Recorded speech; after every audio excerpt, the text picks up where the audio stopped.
everyone to turn on your cameras throughout the session to foster engagement and connection.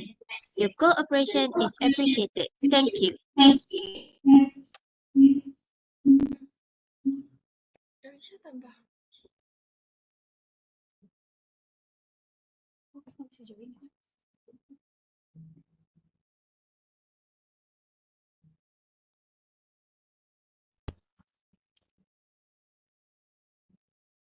Hello.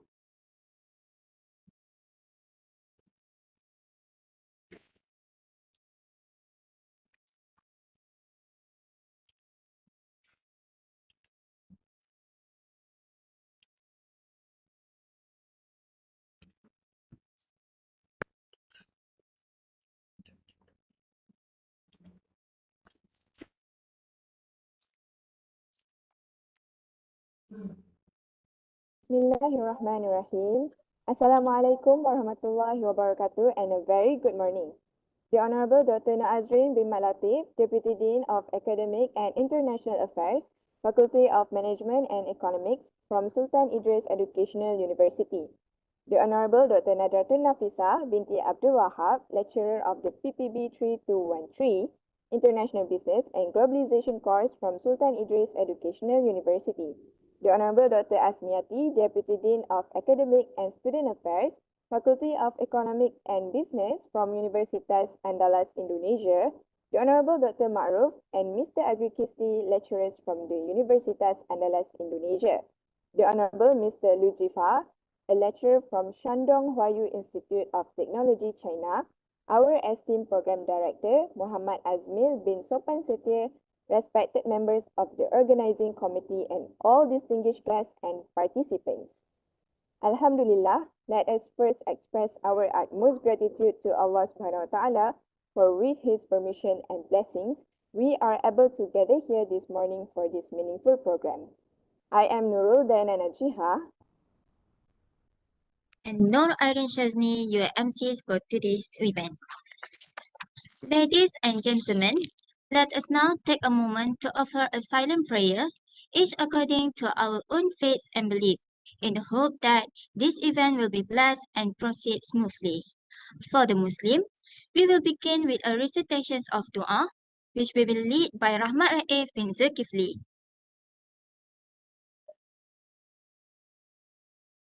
Bismillahirrahmanirrahim.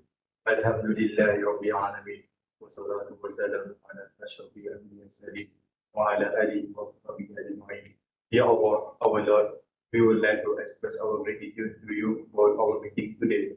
Make us your servant, always grateful for your sustenance and blessing. Indeed, you are the most generous God. Ya Allah, the most gracious, the most merciful. We have gathered today to make the event global exchange specifically on institutional business for success. So make this event easy for it to rest smoothly. We want to get as much knowledge as possible so that we can develop our potential to become your servant whom you are pleased with. Ya Allah, great knowledge, illuminate our heart with your guidance. Indeed, you are the most hearing, the most knowing. ربنا آتنا في الدنيا حسنة وفي الآخرة حسنة وقنا عذاب النار وصلى الله على محمد وعلى آله وصحبه وسلم والحمد لله رب العالمين.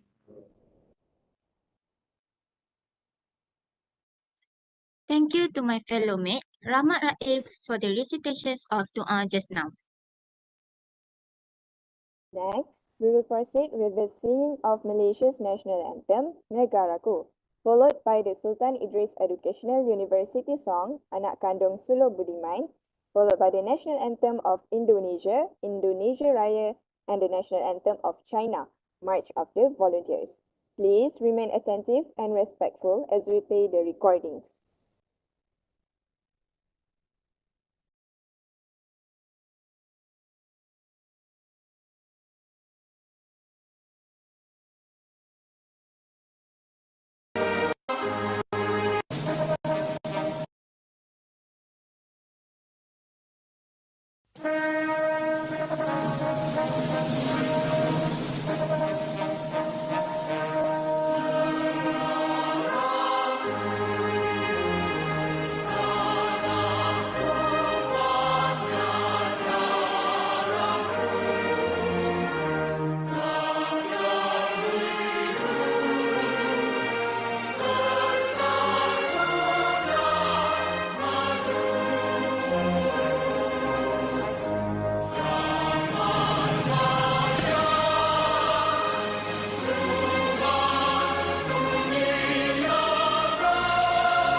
Ibu kandung suruh budiman, obor di malam gelap, bina budi penyebar tekad, pancaran semangat wajah. Ibu kandung suruh budiman, ibu pujaan kami, yang berjasa pada masyarakat, hidup gagah berani. Ibu kandung suruh budiman, dengarlah sumpah sumbang sinan suci, selagi hayat di kandung badan, kami tetap berbakti. Selagi hayat di kandung badan, kami tetap berbakti.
Ladies and gentlemen, with utmost respect, I invite and welcome the Honorable Dr. Asniati, a Deputy Dean of Academic and Student Affairs, Faculty Economy and Business from Universitas Andalas, Indonesia, to deliver her speech.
Ladies and gentlemen, it is now my pleasure to invite the respected Dr. Nur Azrin bin Mat Latif, Deputy Dean of Academic and International Affairs, to deliver his main speech.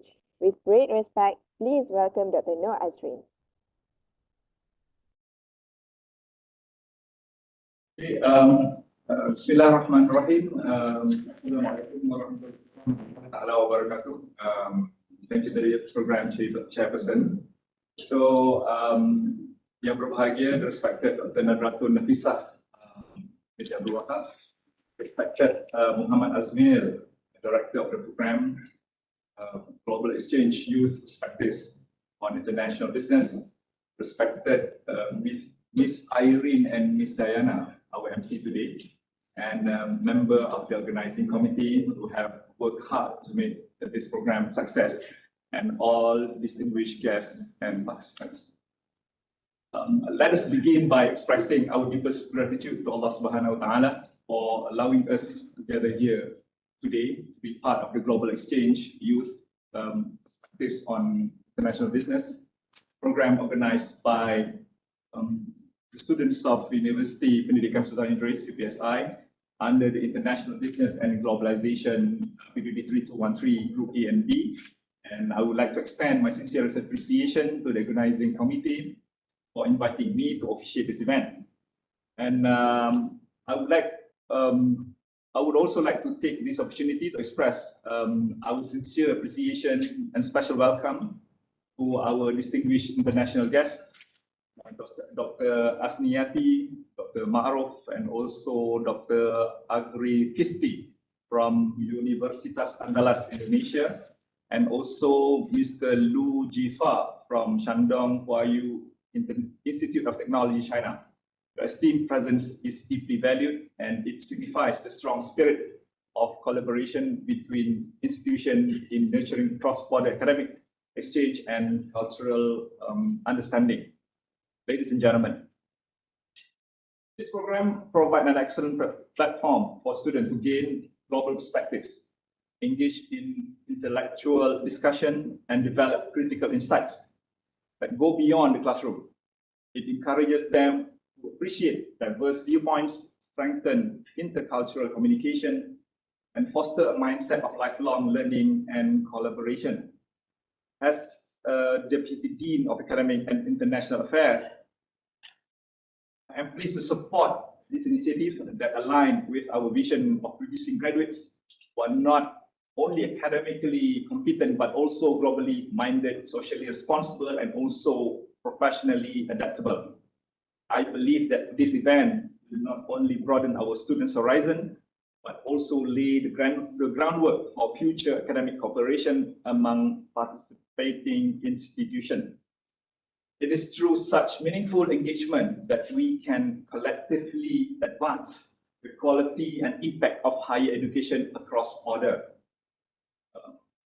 In closing, I would like to congratulate the organizing committee and also all the participants for their dedication and commitment in ensuring the success of this program.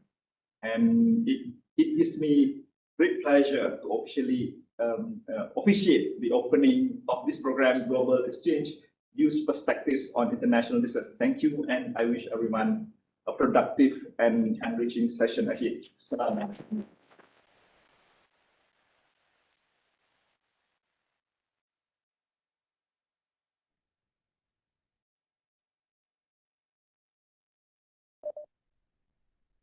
Thank you, Dr. Azrin, for the warm and insightful address. Ladies and gentlemen, we will now continue with a specially prepared video montage in conjunction with today's program. Sit tight and enjoy the video.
ideas are sparked, knowledge the flame.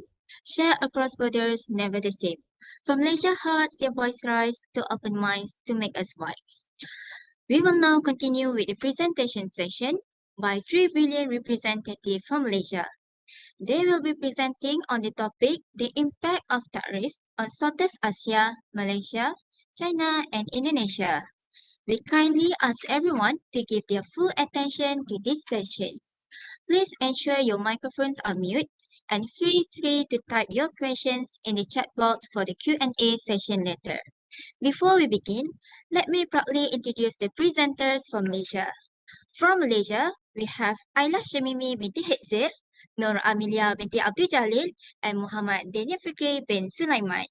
Without wasting any time, let the presentation start.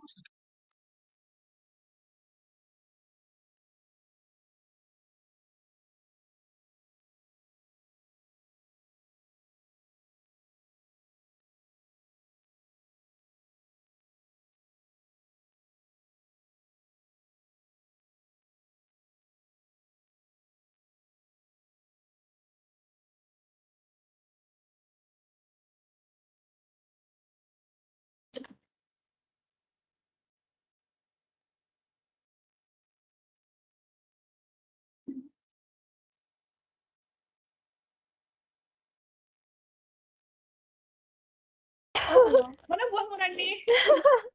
Aku menantikan buahnya. Mau jualan sirup kita?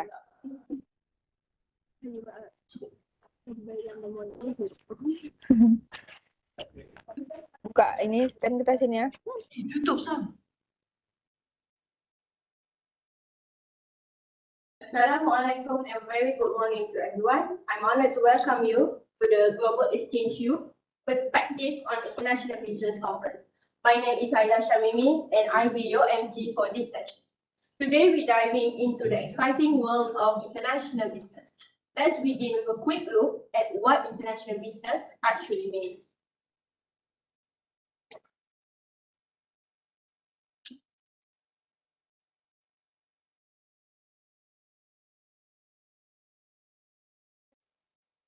What is international business?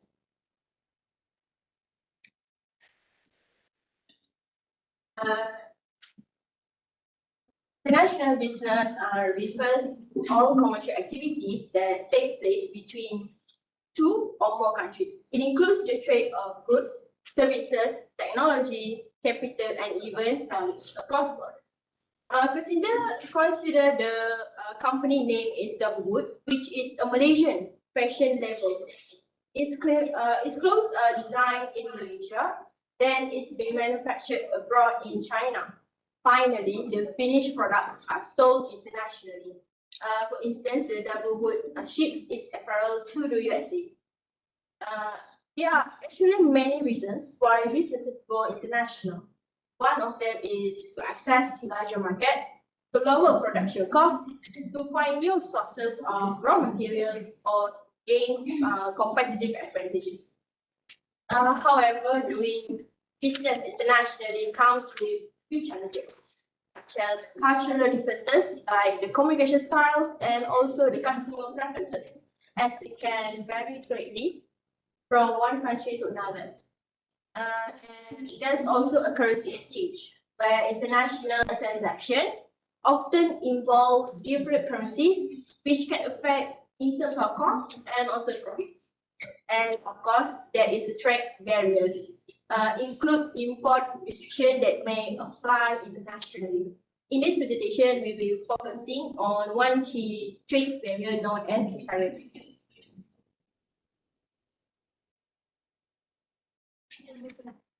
Now, what is tariff?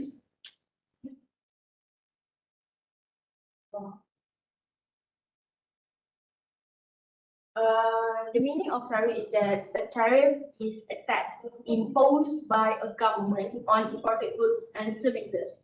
In simple terms, to understand is when a product crosses a country's borders and enters from abroad, the government may charge a fee, and that fee is called as tariff. The main purpose of the tariff is to protect domestic industries from foreign competition, which is by making the imported goods more expensive, which leads to local products become more price competitive.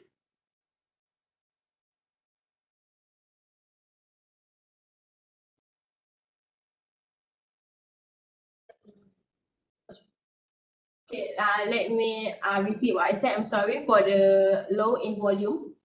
The main purpose to tariff is to protect domestic industries from foreign competition, which is by making the imported goods more expensive. Local products become more price competitive due to the rise in the imported goods. And the second is to generate revenue for the government. Or sometimes it's actually to respond to unfair trade practices by other countries. Now let's explore the types of tariff that we have, the common ones.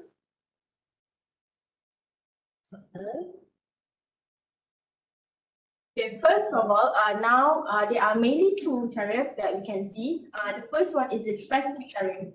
This tariff is a fixed amount charged per unit of the product, regardless of its value. For an example, for easy understanding, a government might charge around $2 for every kilogram of imported rice. It doesn't matter what the value of the rice is, only the quantity counts.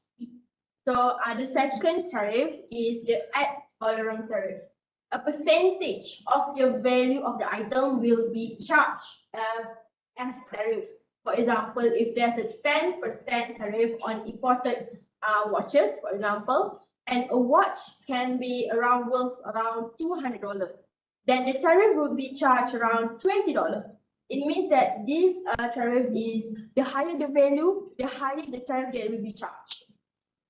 Also, for the last one is some countries also use a compound tariff, which combines both methods, the ad valorem tariff and also the specific tariff, which covers both in terms of quantity and also the value. Now, let's bring in a real world example, which is the current US president known as the Donald Trump used tariffs as a major tool in trade policy.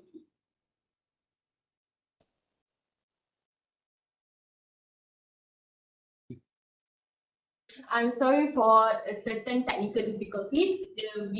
The video has some issues with the sound, but I will explain. The video is about the Trump is being officially making announcement to the world the tariff that he will impose to other countries. For example, the steel and aluminium and other trade items. And Trump actually imposed billions of dollars worth of tariffs on many overseas goods, which is he actually aiming to reduce the US trade deficit and to protect American manufacturing. This action had global consequences. Sometimes it's actually to impact in terms of price, and sometimes it's also affecting in terms of supply chains and also the diplomatic relations.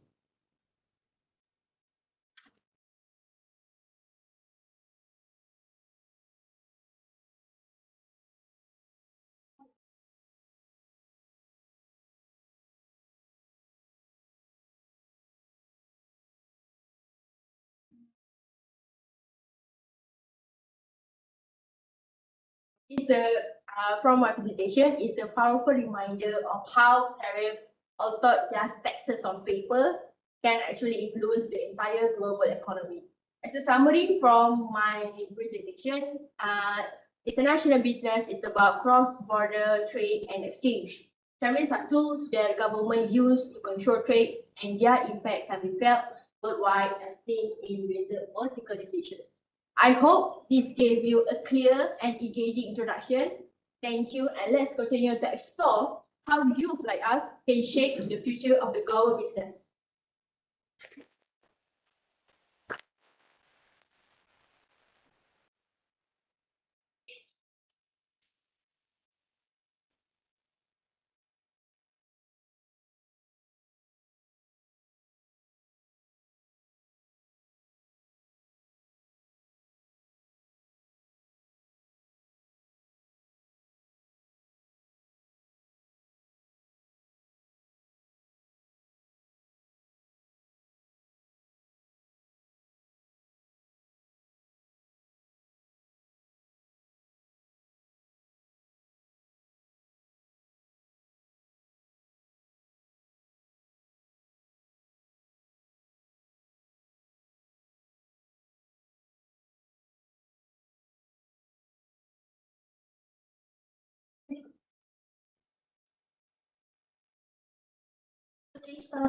I'm Nur Amelia Binta Abdul Jalil, and my name is Nur Amelia Binta Abdul Jalil, and I'm going to explain how tariff gave impact on Malaysia. So as we all know that tariffs are taxes placed on imported goods and services. While they can benefit the country in some ways, they can also bring several challenges. So the first one that I'm going to explain is that tariffs help protect local businesses. So by making imported goods, more expensive local products become more appealing. And this benefits Malaysian companies, especially in manufacturing and agriculture sectors that are being supported and protected in a way that allows them to compete fairly. And second one that I'm going to explain is about domestic investment. So tariffs can encourage domestic investment. So with fewer imported products dominating the market, local companies may feel more confident to expand, invest in technology or create new job opportunities.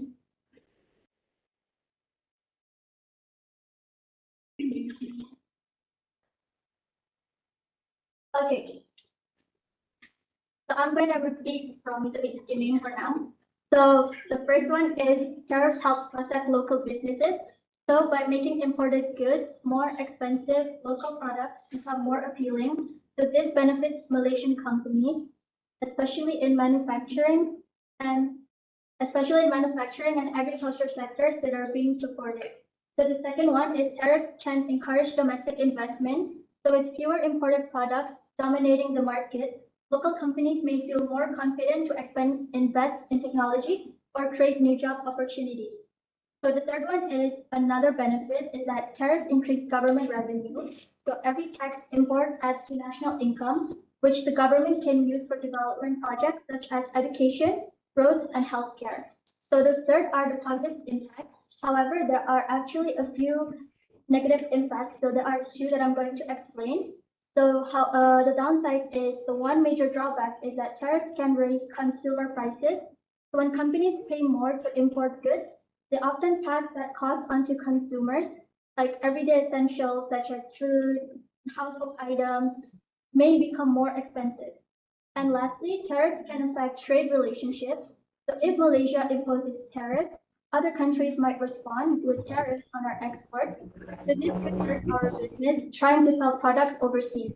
So we can conclude that tariffs provide some protection and income for the country, but they also come with serious trade-offs that impact both businesses and the public.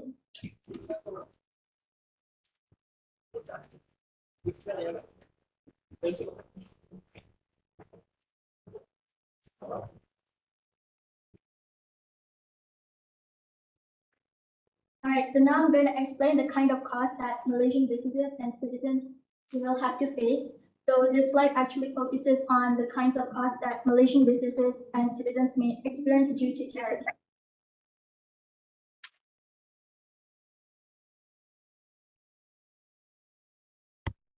Okay, so let's start with cost for business.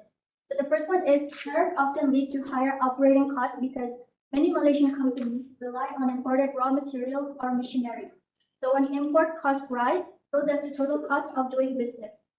And the second one is leads to production challenges. So companies may struggle to keep up with orders or maintain product quality due to expensive inputs. And it slows down growth and can even impact innovation. And the third one is another problem is lower competitiveness. So when production costs increase, product prices also rise. So this makes it harder for Malaysian companies to compete globally, especially against businesses from countries with lower trade barriers. So one of the examples of a country that has lower trade barriers is Singapore.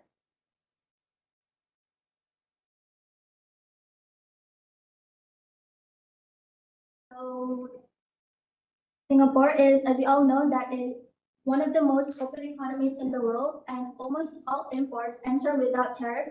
So that means it has zero import taxes. So we should imagine a Malaysian electronic company paying extra tariffs on imported components, while a company in Singapore gets those same components tariff-free. So Singapore can sell their final products at a lower price on the global market, undercutting the Malaysian company. So Malaysian businesses are actually at a disadvantage because they pay more to produce, their prices are higher, Their competitiveness suffers in both local and international markets. So as a result, we also face job loss. So if companies can't maintain profits, they may cut back on staff or delay hiring, which affects the job market. Okay, so now let's move on to cost for citizens. So the first one is a very obvious effect, which is higher consumer prices. So since imported goods become more expensive, everyday Malaysians end up paying more for things like electronics, food, and also clothing. So this contributes to the second one, which is inflation, a general increase in prices across the economy. So the cost of living goes up, but salaries might not increase at the same rate. And the third one is, in the long run, lower national competitiveness also hurts the public. So if Malaysian products become too expensive to export, economic growth slows and job opportunities may decrease. So all of these costs are even worse for low-income families. When prices go up, families with limited budgets suffer the most. Basic needs like groceries, school supplies, and transportation become harder to afford. This increased financial pressure and can widen the gap between income groups. So tariffs not only create challenges for businesses, but they directly impact on people's wallets and financial stability too.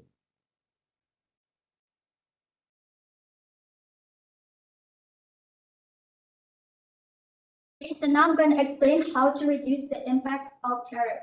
So let's now look at how we can reduce these effects. Okay, so there are several ways Malaysia can reduce the negative effects of tariffs through action from the government, businesses, and even consumers. So the first one is we can support local production. So when we produce more goods locally, especially essential ones where we rely less on expensive imports, this also encourages job creation and economic independence.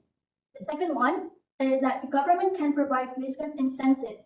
So this includes tax relief, subsidies, and grants to help businesses cope with rising costs and remain competitive despite tariffs. So we can also negotiate trade agreements. So Malaysia can work with other countries to reduce or eliminate tariffs through mutual agreements. So this helps maintain strong export opportunities while making imports more affordable. So the fourth one is it's also important to educate consumers. So awareness campaigns can encourage Malaysians to buy locally made products. So this reduces demand for imports and supports domestic. So lastly, we can diversify import sources. So if we rely on just one or two countries for imports, we're vulnerable to sudden price hikes or restrictions. So by sourcing from multiple countries, Malaysia can reduce and improve bargaining power. So in conclusion, tariffs can protect and support certain areas of the economy, but they also create challenges. So by taking strategic actions, we can reduce the impact and ensure a more stable and competitive future for Malaysia. State from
Bismillahirrahmanirrahim. Assalamualaikum and a very good morning, everyone.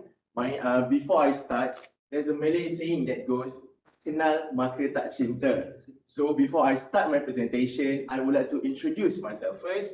My name is Muhammad Daniel Fikri bin Sulaiman. You can call me Daniel. And now I will present about how do tariff affect Malaysia's GDP. So as we all know, the tariff imposed by Donald Trump not only give a huge shock to global economy, but also Malaysia's GDP as well. First of all, moving on, pardon me.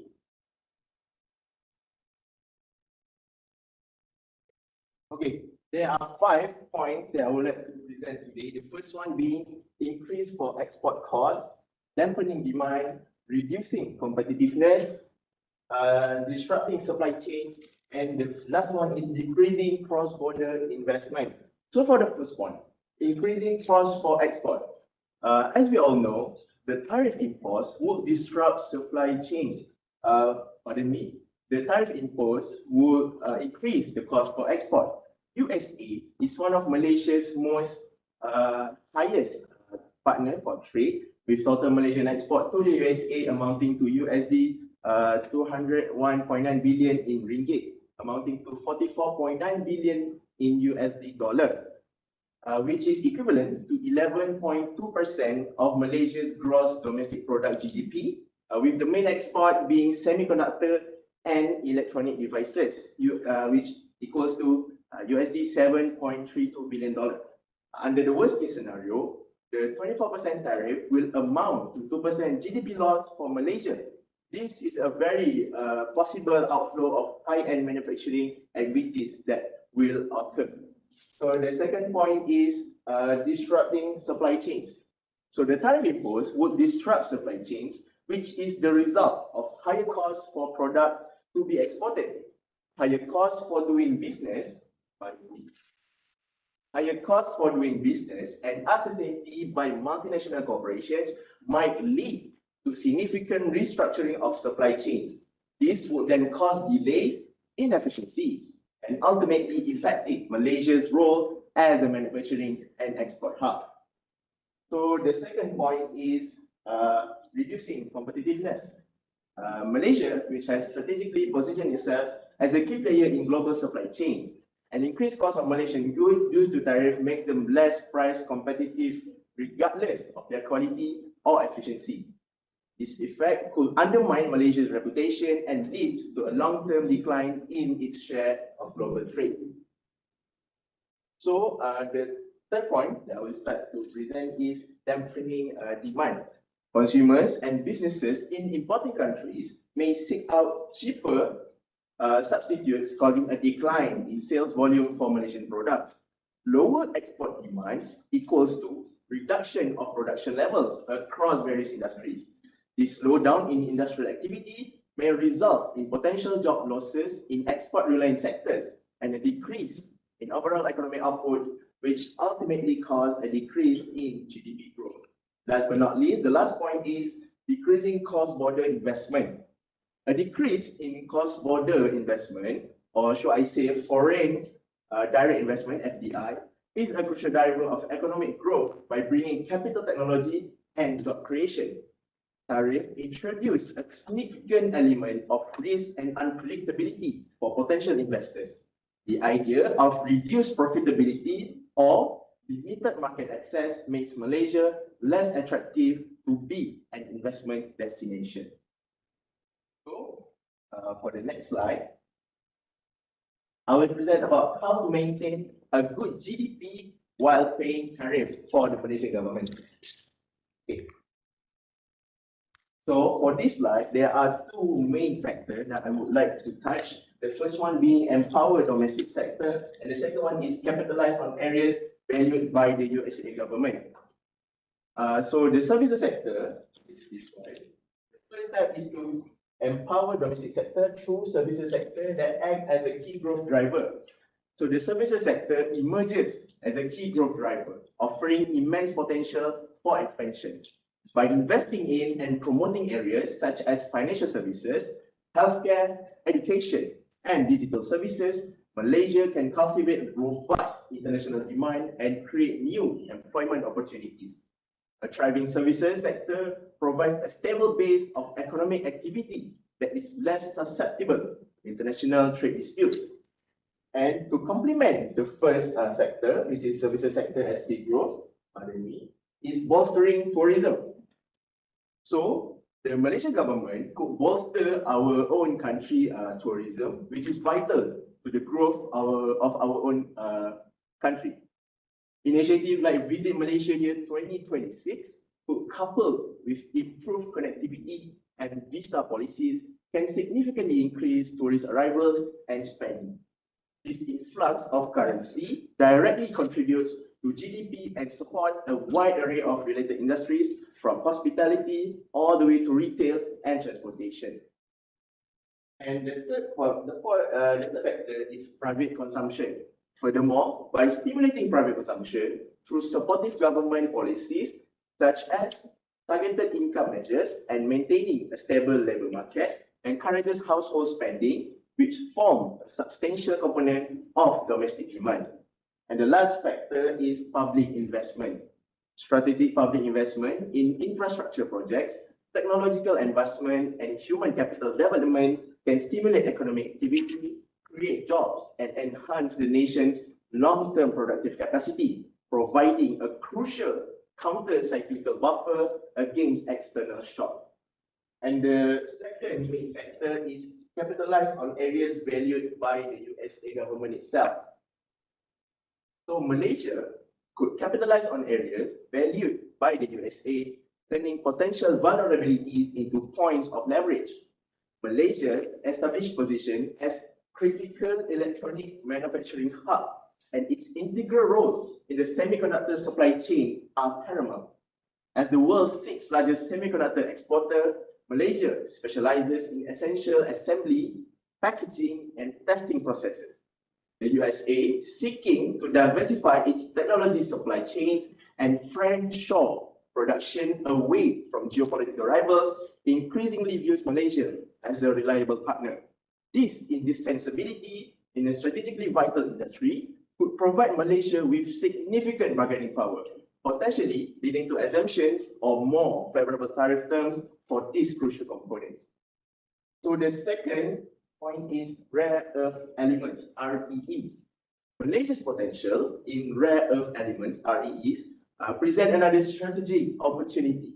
With growing global demand for REEs in high-tech industries and green technologies, and the US desire to secure diverse and stable sources, Malaysia's capabilities in REE processing could become a significant asset. Malaysia also is a dominant figure in the rubber glove industry, supplying a substantial portion of the world's medical and industrial gloves, makes it an essential global provider. The critical nature of this product, as we all know, rubber gloves are used in mostly healthcare industries, renders them less likely targets for severe tariffs. And in some scenarios, Malaysia could even benefit if tariffs are imposed on competitors. And the last point that I would like to present today is geopolitical security alignment. Malaysia's consistent geopolitical security alignment with the United States of America in the Indo-Pacific region plays a subtle yet significant role. A stable political environment, adherence to international norms, and a shared interest in regional security can foster trust and facilitate diplomatic engagement. This alignment can create a conducive environment for bilateral trade negotiations, potentially leading to more nuanced and mutually beneficial trade agreements that circumvent or reduce the impact of broad tariffs. As a conclusion for my presentation this morning, as we all know, tariff is one of the key elements in growing a company's own GDP. So I would like our own country, the Malaysia's government, to take its own steps in making a diplomatic agreement with the USA government in order for us to acquire a win-win situation for all of us. So that's all for me.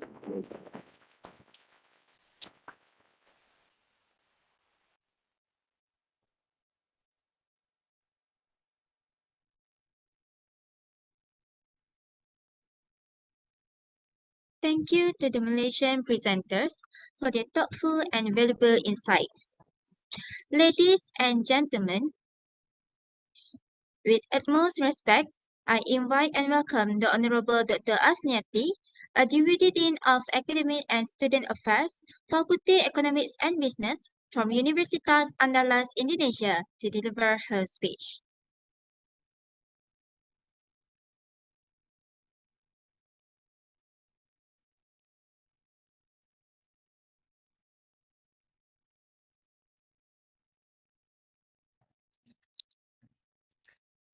Bismillahirrahmanirrahim. Can you hear me?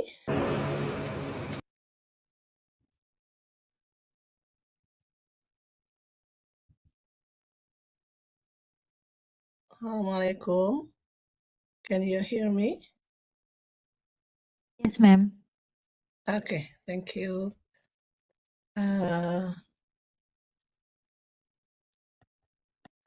All right. Bismillahirrahmanirrahim. Thank you for MC. All praise be given to Allah who gave us all the blessings in our life, the Lord who created this world. And salawat and salam to our beloved Prophet Muhammad Sallallahu Alaihi Wasallam, who loved us and saved human life from this correction in the safely and that right fast of Allah. Allahumma salli ala Sayyidina Muhammad wa ala alihi wa ashabihi ajma'in. On behalf of Faculty of Economics and Business, Universitas Andalas, I would like to extend a warm welcome to all of you to this seminar. As mentioned in here is from Malaysia, Indonesia, and China. So welcome to this occasion for the seminar on global exchange with the theme of youth perspective on international businesses. And I'm truly honored to be here today with such esteemed guests, participants, and speakers. I believe all of the students that are going to present their papers in here has already have enough knowledge to share about the research that have been done related to the international businesses. Sorry, I just follow the presentation from Mr. Daniel just now. It's quite encouraging us how to conduct more business, specifically in international business. So we are gathered here today to discuss and share knowledge about the international business. So we hope that the seminar will be a valuable platform for knowledge sharing, networking, and collaborative discussion among three countries, among students in three countries, Indonesia, Malaysia, and China. Hopefully, this program can be continued regularly in the future. And hopefully all of you can join us summer course in Padang in July, so we can meet each other, not only meet virtually, but we can meet physically in Padang. So we would like to invite all of you from China and Malaysia to join us.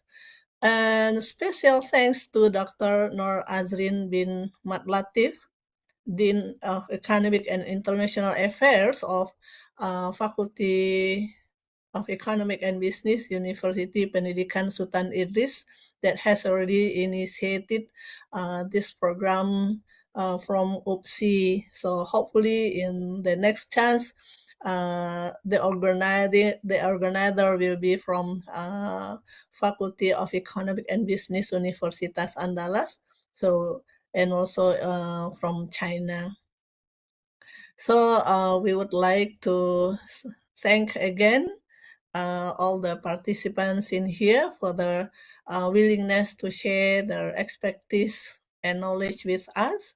And your presence here makes this seminar more meaningful. And I would like also to thank all participants for their dedication, the committee for their commitment to organize this seminar.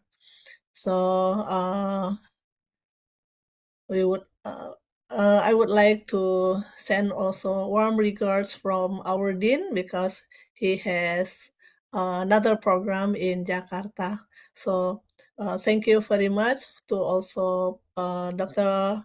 Ma'ruf from Universitas Andalas, Miss Laura, and all the participants in here, or all the organizing committee. Hopefully the seminar can bring more knowledge, network, and communication among us in the future. Thank you very much. Assalamualaikum warahmatullahi wabarakatuh.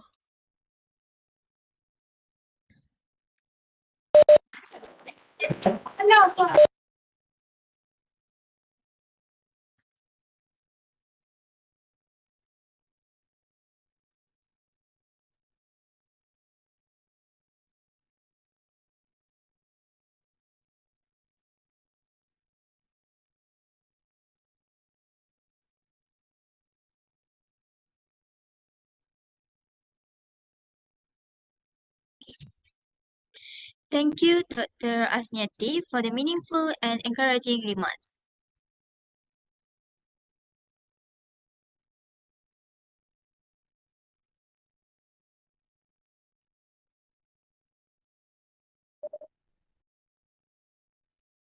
We will now continue with the presentation session by 3 billion representatives from Indonesia. Before we introduce the presenters from Indonesia, we have Alvin Emmanuel, Hilsa Febrina, and Mahdia Arifah Dharma. Without wasting any time, let the presentation start.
Okay, excuse me, can you share the PPT?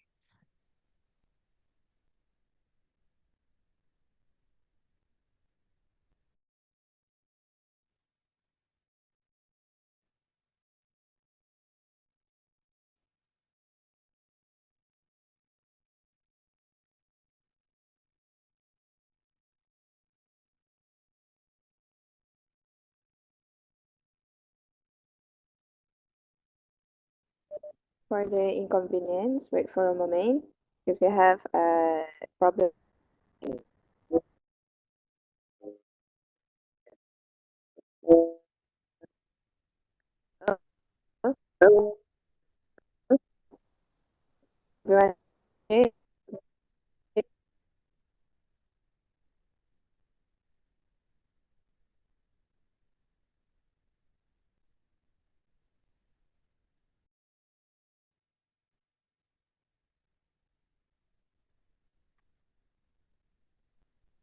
Okay. Good morning, everyone, all the lecturer and student from Universitas Andalas, University Pendidikan Sultan Kris, and Hwayu Institute of Technology. Thank you for UPSI for the opportunity so that I can presenting my perspective about how global tariff worsen raw material costs and disrupt manufacturing supply chains. So as we can see, why I chose this topic, because this topic will focus on challenges that occurs from increased global tariff, and it will affect by exacerbating the cost of raw material and disrupt manufacturing supply chains. Next, please.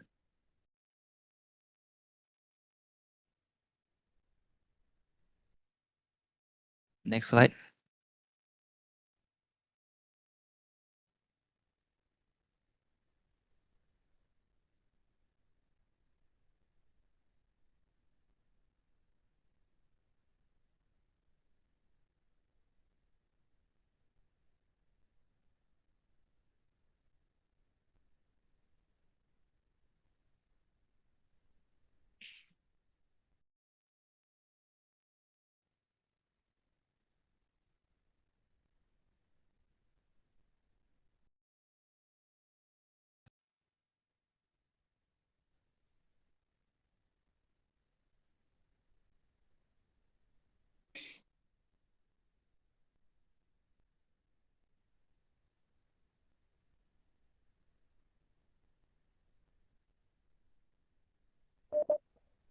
Sorry to interrupt.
We are sorry for the delay because of the technical issues that we are having. Please wait for a moment. We will be fixing the technical issues.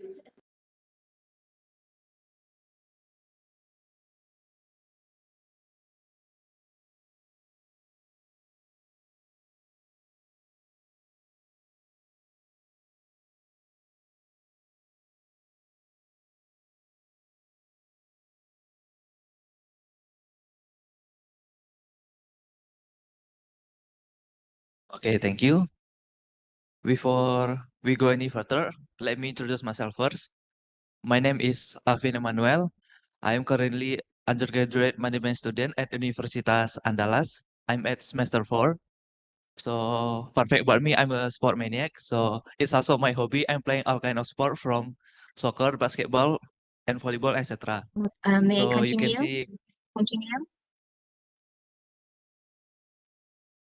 and as you can see, they are my motto and my social media. So if you guys searching for any overseas friend, I'm currently open. Next slide. Next slide, please.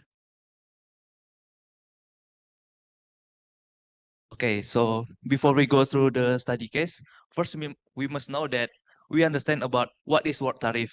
So work tariff is how the exporter product from our our place.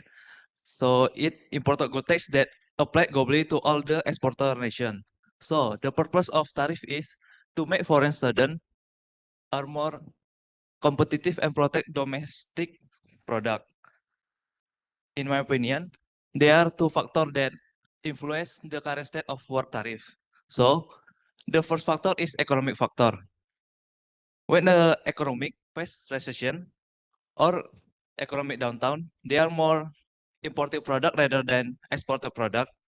So the significantly it will influences demand and intense foreign competition. So we need to also conclude the political factor. They are trade agreement and domestic political. Why it is important? Because as a nation, we must have a trade agreement with another nation. There are some free tariff or reduced tariff. So it will influence how our tariff around the world. So the study case is increases global tariff by USA.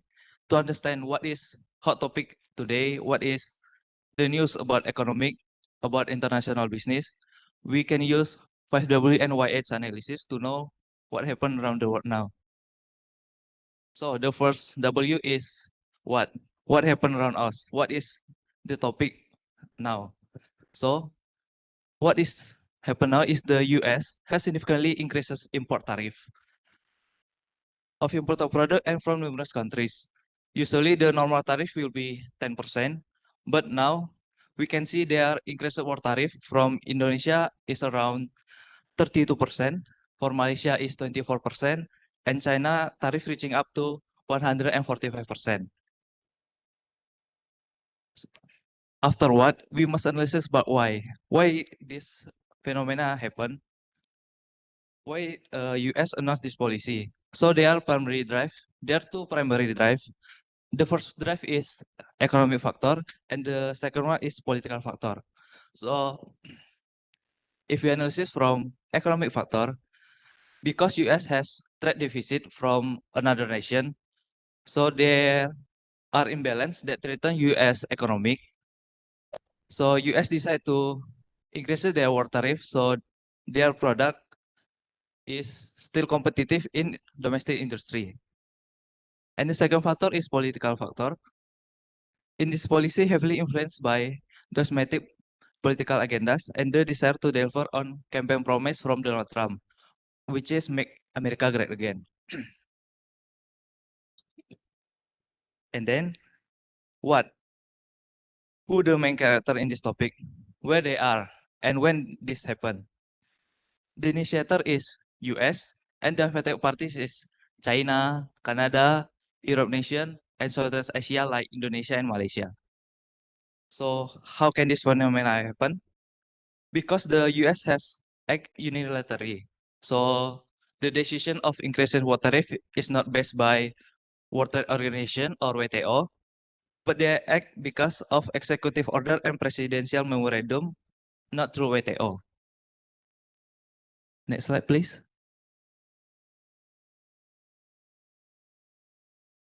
So this is the impact of water tariff on manufacturer company.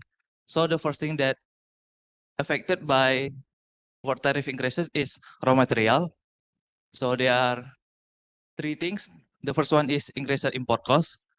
So if we want to import the raw material to our nation, it will be more higher and it will reduce profit margin because the cost of goods sold will be more higher and then our operation cost will be higher and our net profit will be lower.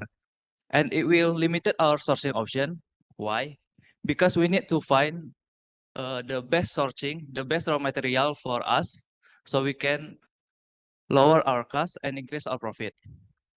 Then from raw material, it will go to supply chain because the disruptions and delays. So if we need to find new sourcing, but we find some difficulties because there are no producer that meet with our expectation, with our requirement, with our cost. So it will lead to disruptions and delay, and it will lead to inventory management challenge because we have to manage again our supply chain, how our lead time, and then it will affect our whole manufacturer company. It will higher our production costs and our operation will inefficient and it will be make our pricing pressure, how we make our price still competitive in the market, even not cost our price competitive. And it will diverting resources and potential job for production location. So we need to really cut our financial resources, our human resources. Maybe we need to fire some of our employment. So it will be more issue. Next slide, please.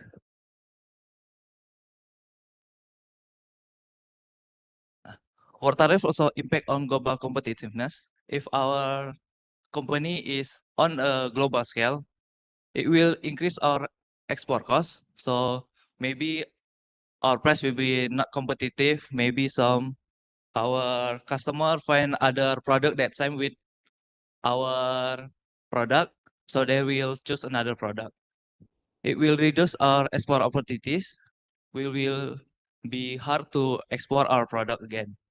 And job losses and economic slowdown bankruptcy because of our low operational, maybe we gain deficit, not a profit. So we need to cut some of our employees and our profit will be lower. So how do we overcome this global competitive impact? The first one we can invest is in research and development. So what is our action is, we must explore alternative raw material that are domestically available from non-tariff region. Maybe if we are in Asian country, there are no tariff in our ASEAN, so we can find some new alternative. So we can buy raw material from ASEAN country. So the benefit from this strategy is reduce dependency on specific imported material and foster innovation. And the second strategy is to localize production. So we can change our production. Maybe if there are some logistic problem, there are some logistic costs. So we can move our production to near to our manufacturer company or near our production. So the benefit from this strategy is we can eliminate import tariff, reduce lead time, and can offer greater supply chain control. Next slide.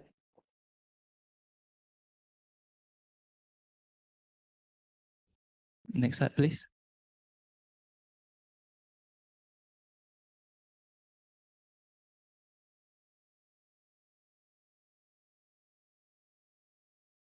Okay, this is the last study case, Apple and the US-China trade war. So the background of this study case is Apple is heavily influenced by the war tariff that being announced by US. So the manufacturer problems, the raw material cost from Apple is higher, and then Apple gain so much trouble from the manufacturing their phone. So Apple need to find better component and finishes good producer so that they can make their product better. So the impact of this study case is the first one, they are increases cost in raw material for Apple, and then supply chain diversification. So maybe Apple supply chain will be more diverse. There are no more controlation again, and then pressure in investments. Apple need to invest in new region, maybe make some manufacturer company in Indonesia or in Malaysia to decrease their import product. The strategy to overcome this problem, the first one, Apple can gradual diversification of manufacturing. They can make another manufacturing facility in another region, and then they can make strategic lobbying where they are involved engaging with policymakers and government official, and then they can absorbing some cost to maintain competitive price. So the conclusion from my presentation is global tariff gives challenges for manufacturing companies because of the higher raw material costs and disrupting supply chains. So they can lead to production costs and simultaneously undermine global competitiveness by making export more expensive. So we need to adapt with this increases global tariff so we can make our company still competitive and the cost will be decreased. Okay, I think that's from me. Thank you.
Okay, good morning, everyone. First of all, I'd like to say thank you for the opportunity to speak today. Today, I will be sharing some insight on U.S.-China tariff issue that's been discussed right recently and how it might affect ASEAN countries. Next slide, please. Okay, get to know about me. Let me briefly introduce myself. My name is Hilsa Fabrina. I'm currently a student at Andalus University, majoring in management, and I'm very excited to be part of this session and want to share my thought with all of you.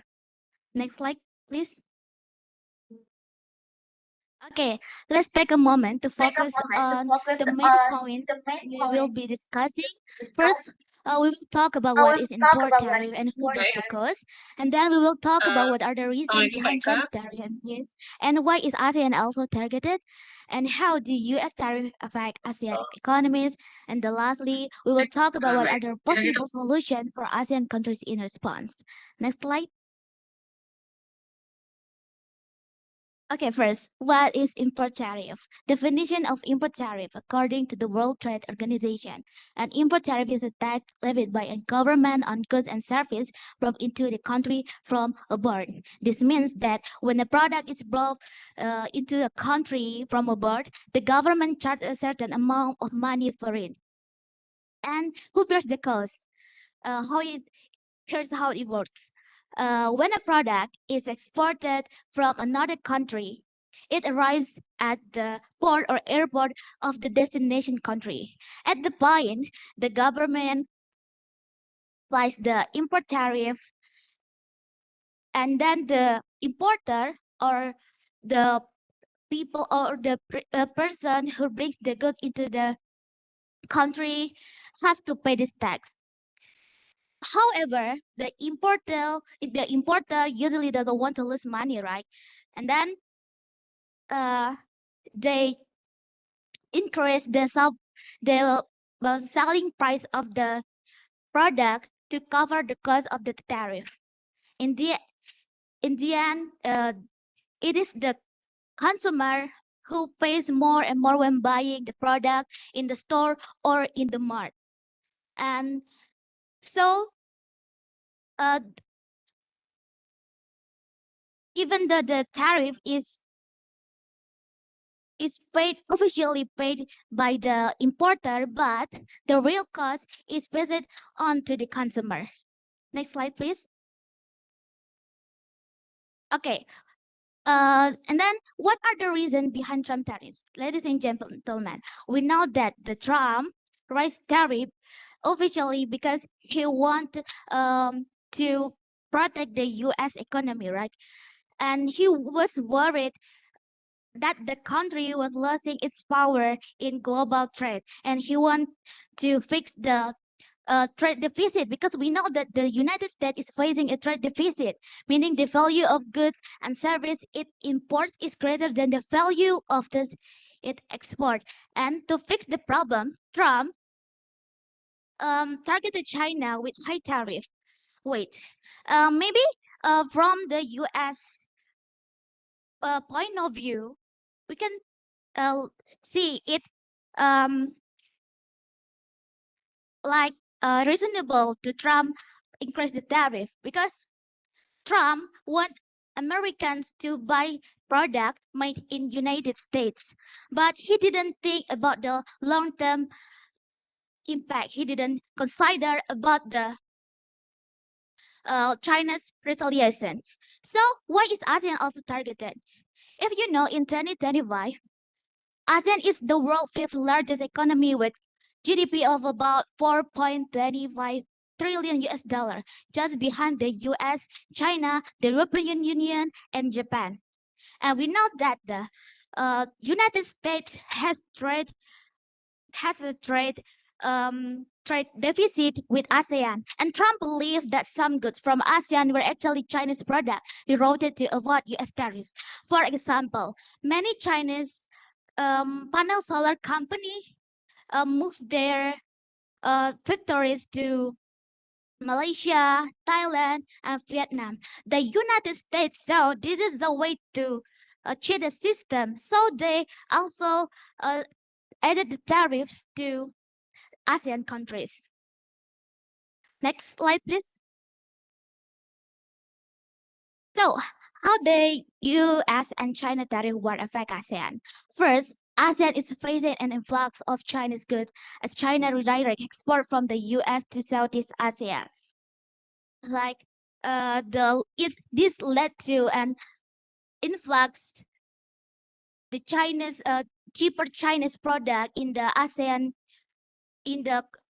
markets, and this created strong competition for the local industries. And then the closure of ASEAN industrial factories and the rise in employment.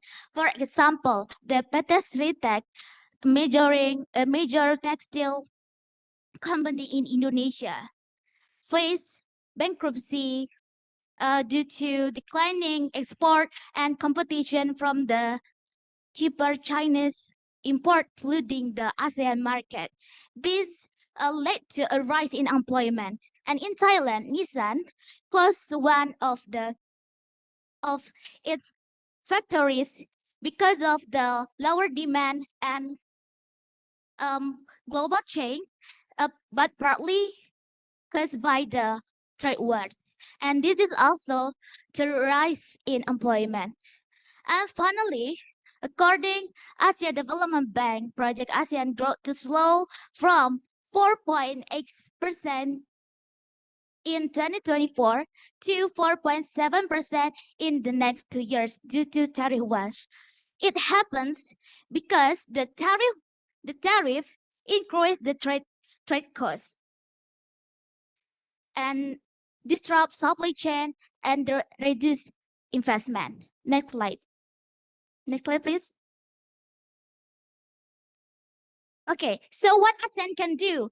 First, we really need to boost our regional economic integration, through the through the ASEAN Economic Community, because the ASEAN Secretariat actually found this could increase our regional trade by 15 to 20%, and enhancing domestic industry competitiveness and find more export market, like improving product quality or manufacturing efficiency will help ASEAN industry attract investment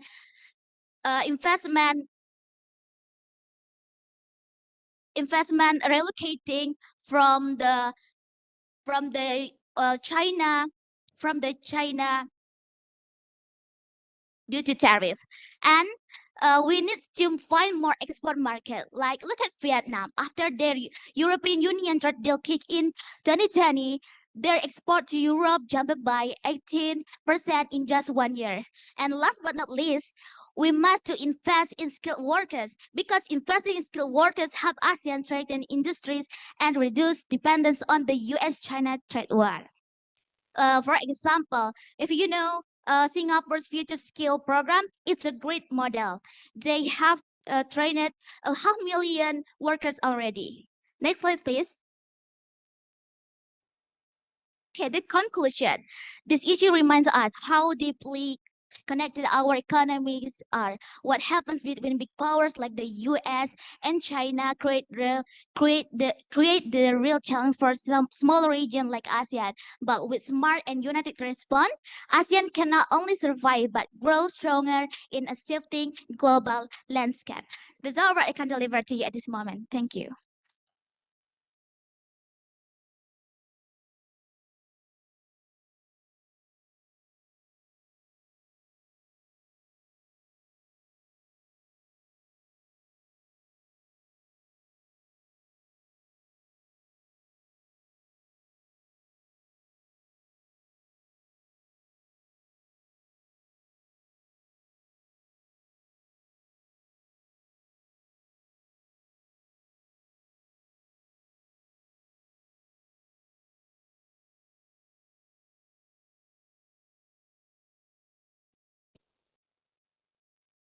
Okay, good morning, everyone.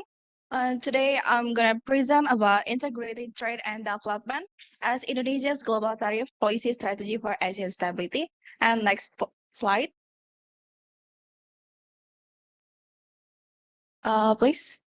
Okay, here's about me. I'm Mahdi Arifah Dharma, who will be present Today I'm from International Management Business Study in Indonesia as Andalas University. I have active in some various activity in campus and some internship in other companies. So next, please.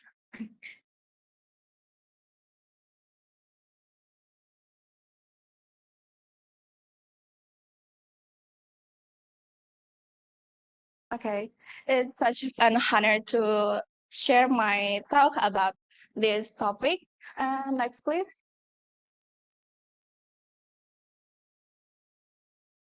Okay. In some recent years, we face some global trade tension and the rise of protectionism are affecting regional stability across the Asia. Global climate landscape has been increasingly shaped by the resurgence of protectionism, and policy is accumulating trade tension impact on regional economic stability in Asia. Okay, so the purpose of this paper is I want to examine how Indonesia balances the trade and liberation through tariff policy for both domestic and growth regional integration.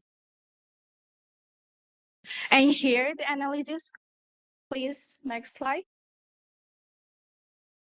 And here my analysis is first is developmentary, especially on the concept of the development state, where the government actively to drive economic transformation. And the second one, regionalism frameworks. And here, the regional cooperation frameworks as ASEAN, RCEP, and ABC, these frameworks help us to understand and how and why does Indonesia craft its strategy to the external growth in mind. From a developmentary lens, Indonesia is aligned with development state. Government plays in active to coordinate the state economic system. Okay, next, please.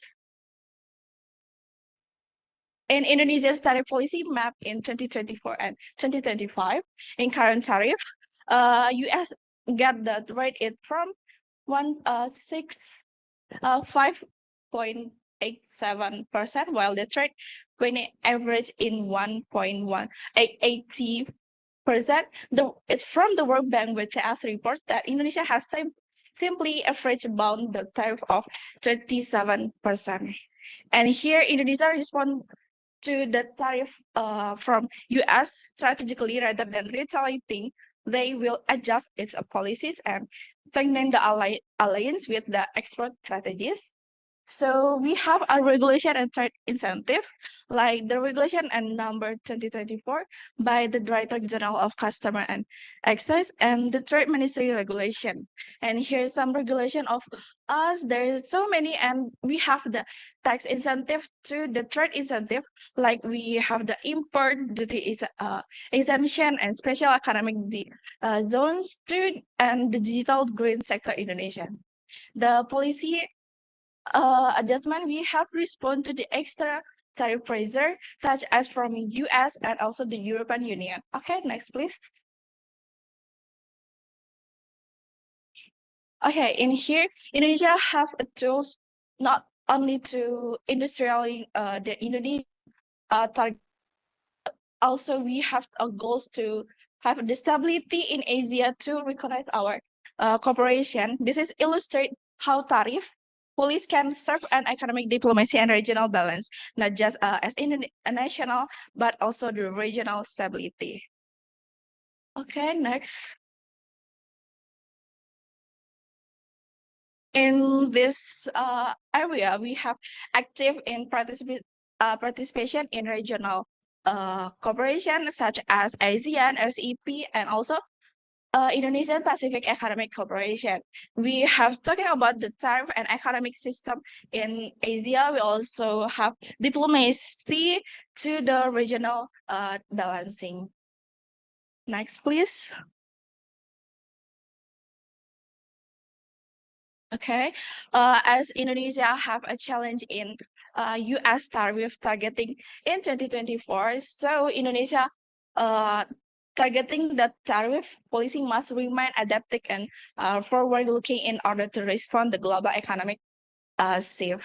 While this, we have a short-term and long-term growth depends on all planets of our cooperation, and I propose some for policies and recommendation for our Indonesia tariff strategy. And first one is maintain the smart balance between the proactive and protective liberal trade policies. And also we could be enhancing our supporting for industry in terms the targeted tariff and incentive. So we have to focus on some industry that could be have a high maintenance, and so we have to strengthening the regional trade as the partnership and cooperation platform across Asia to gaining our stability in Asia. And the last one, we could be investing in capacity building for MSMEs to benefit from trade liberation.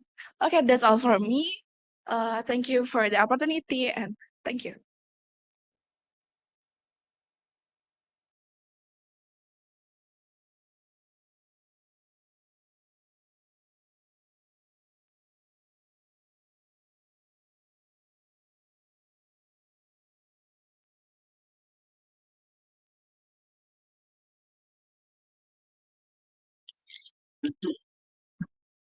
Thank you to the Indonesian presenters for their thoughtful and valuable insights. Please wait for a minute due to technical problems.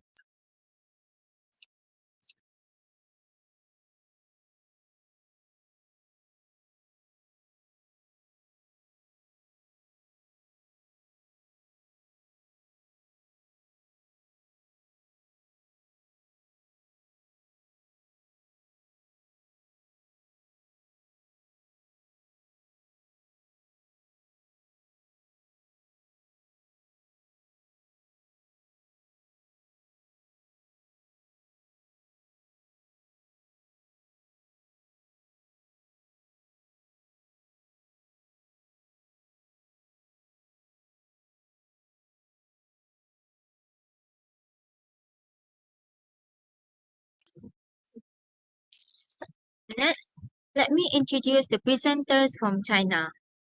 We have He Qinyuan, Chen Wenjing, and Liu Atong. With that, we now invite the presenters from China to begin the presentation.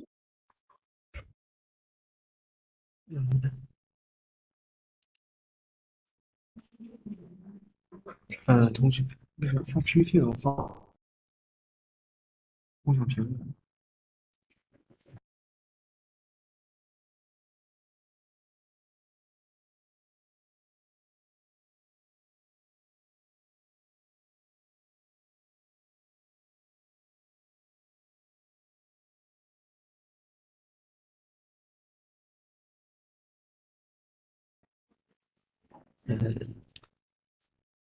大家好，那个等一下，我放一下 PPT，那个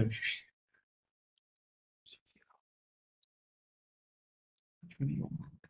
哦，这个怎么切换啊？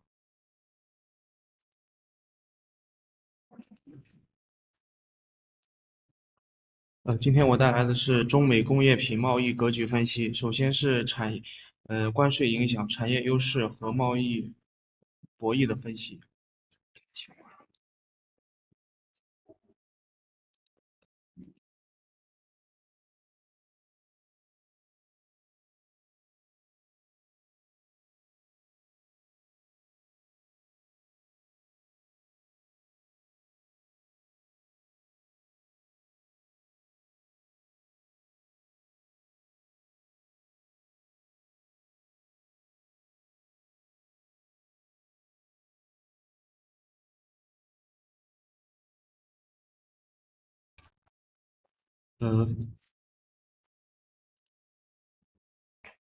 分为5个部分。第一个是华为手机国内外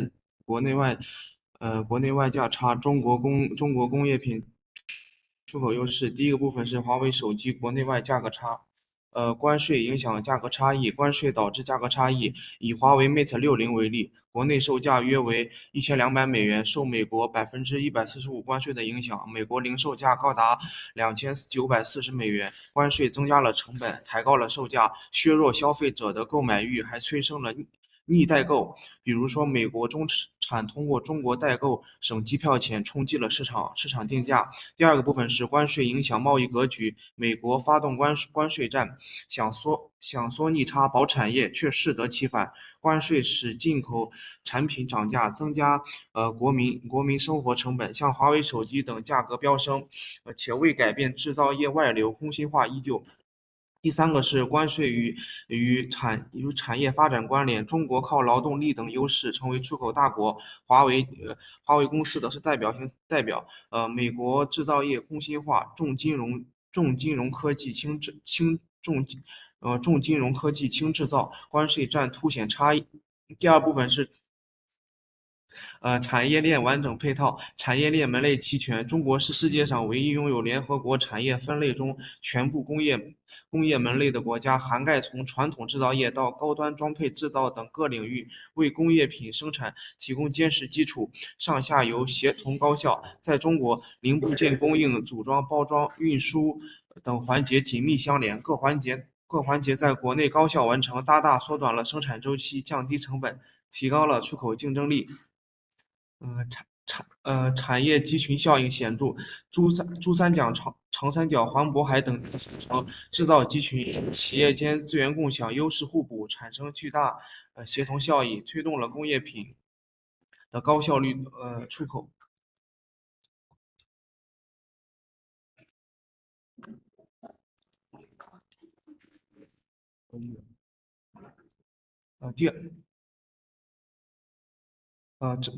政策支持与开放，第一个是改革开放。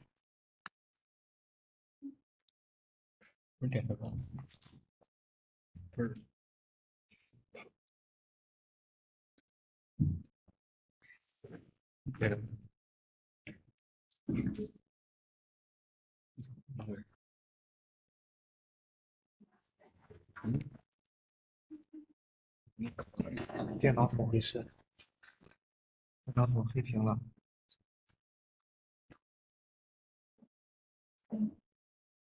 还没有人。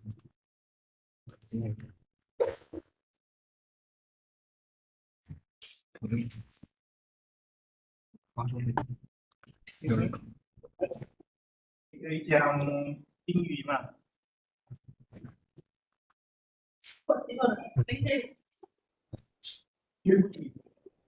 你可以讲英语吗？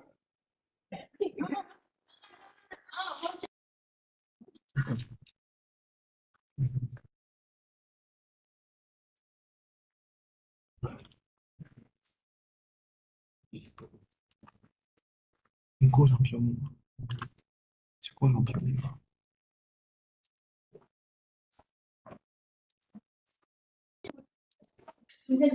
你需要哪一页的？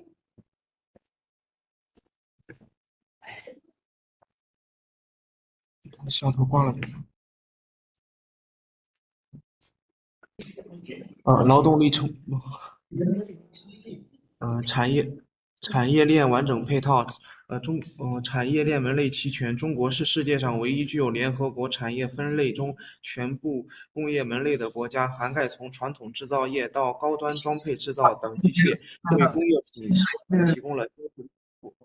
第二个是上下游协同高效，在中国零部件供应、组装、包装，这是怎么回事？你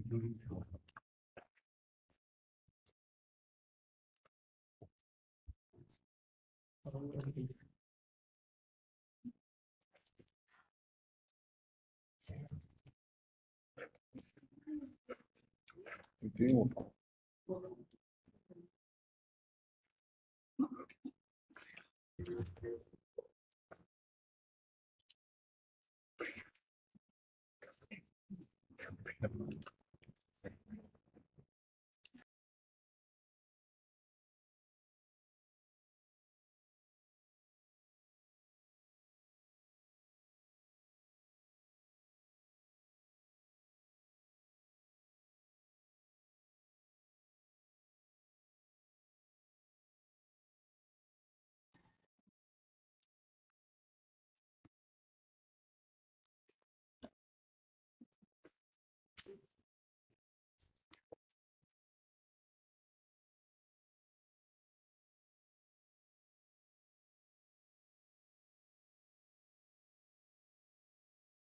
线。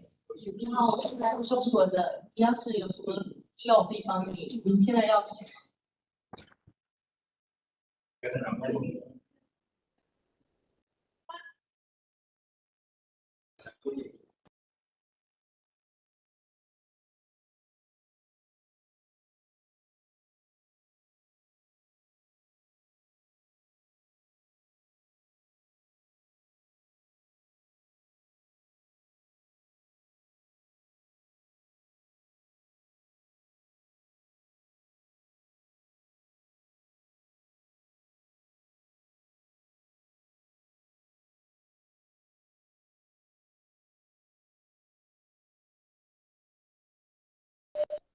Sorry to interrupt. There is technical issue with our technical slides.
Good morning, everyone. Today we will divide to the integrated landscape of U.S. industrial goods trade, focusing on traffic efforts, industrial strengths, and the dynamic of trade conflicts. Let's start with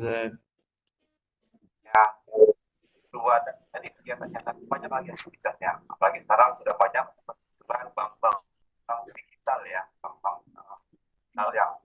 yang tidak perlu lagi.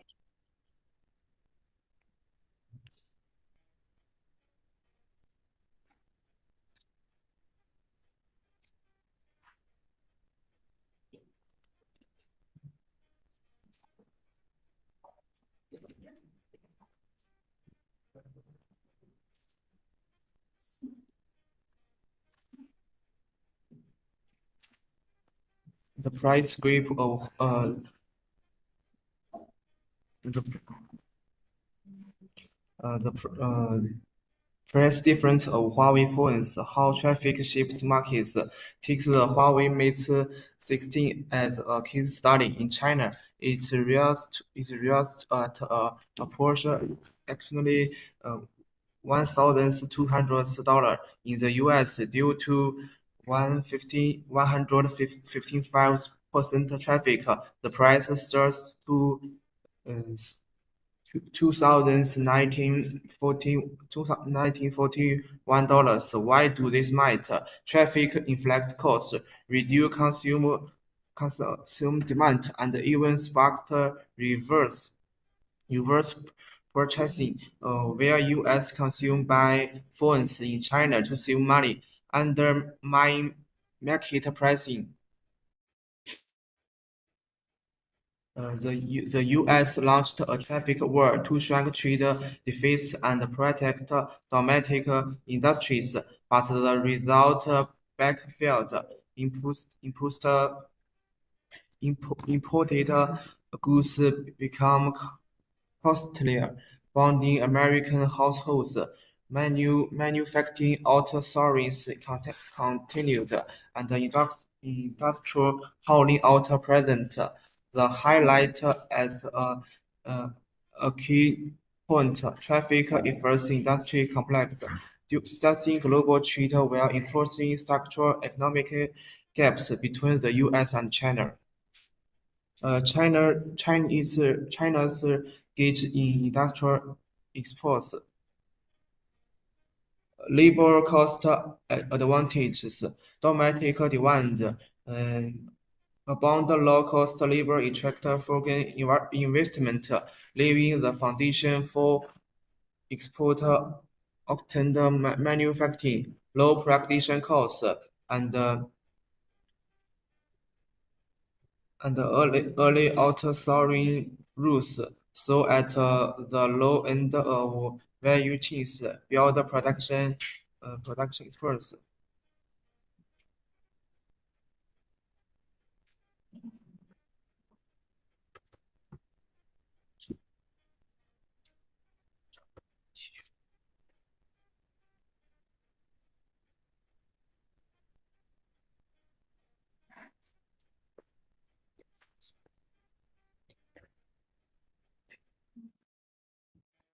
China is the only country where all industry categories listed by the UN, from traditional manufacturing to high-end equipment, efficient supply chains, seamless corruption from components to assembly and logistics reduce cost and shorten production cycles. Industrial economies regions like Pearl River Delta and Yangtze River Delta forecast cooperation, driving large-scale, high-efficiency exports. Policy support and openness, reform and opening up, policy attract foreign capital and technology, integrating China into global markets, export original strategies, post to WTO section trade liberation boosted export firms, government subsidies measures like export traffic rebates to lowest cost of exporter. Infrastructure and innovation, world-class logically major post Shanghai, Shenzhen and Dynasty rail road networks ensure efficient transportation, technical accumulation from OEM imitation to independent R&D. Companies like Huawei now lead in innovation.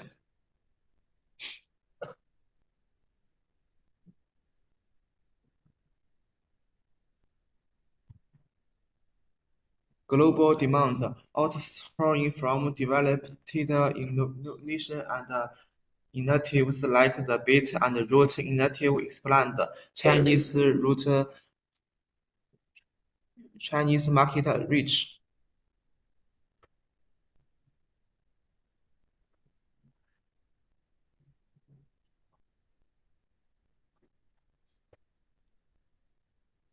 Why the U.S. relies on imports.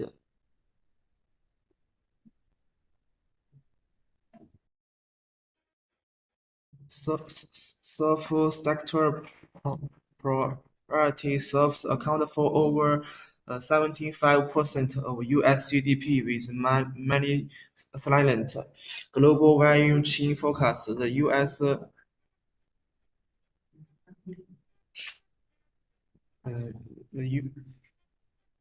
The U.S. supplies in higher value and division, outsourcing made load and manufacturing.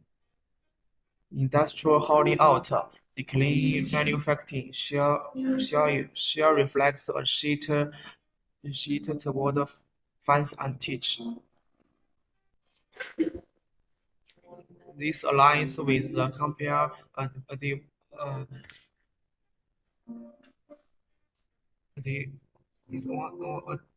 salary. The U.S. excels in capital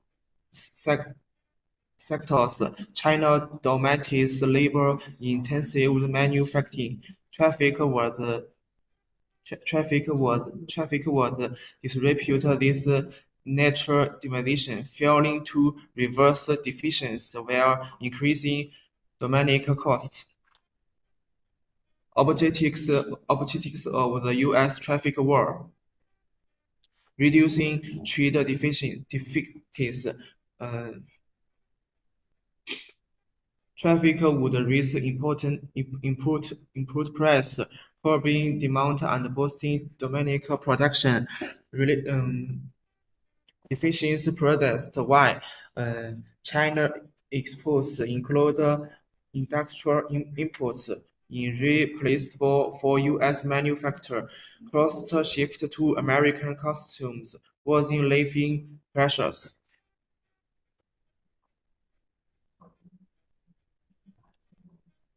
Protecting domestic industry. Traffic aimed to shield the U.S. industry from cheap imports, providing jobs and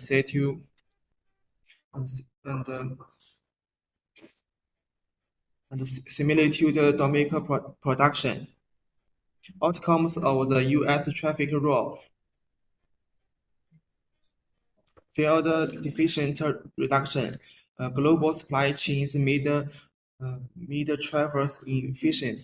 Demand for Chinese goods. Household face higher costs from daily goods and industrial equipment. Stalled manufacturing review. Chinese integrated supply chains are replaced in the short term. Global industrial division is deeply entrenched. Highly U.S. production costs made reshoring unavailable. Thank you. My speech is funny.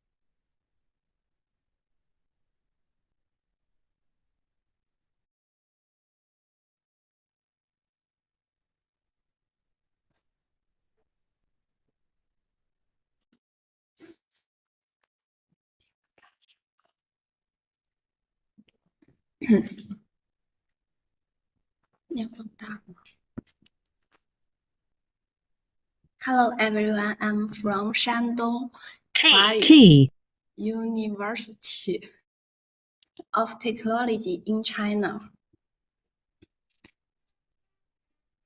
LL.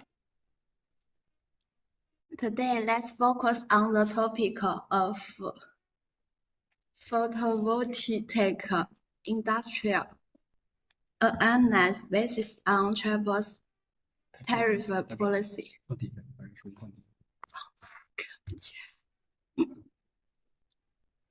With the deep adjustment of global economic and energy structure, the Trump administration tariff policy has had a far-reaching impact on the photovoltaic industry, involving the energy, enterprise development, and other important areas.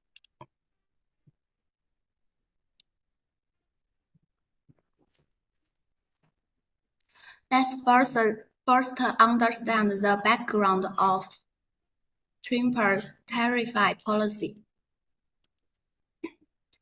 After Trump came into power, he held high the balance of American force in order to protect American industries and reduce the trade deficit. Since 2018, the United States has started to impose tariffs on goods from many countries, and the solar industrial has become the focus of attention, setting up heavy tariff barriers on imports of salary products from China and Southeast Asia. The introduction of this policy has broke the original development of the photovoltaic industry.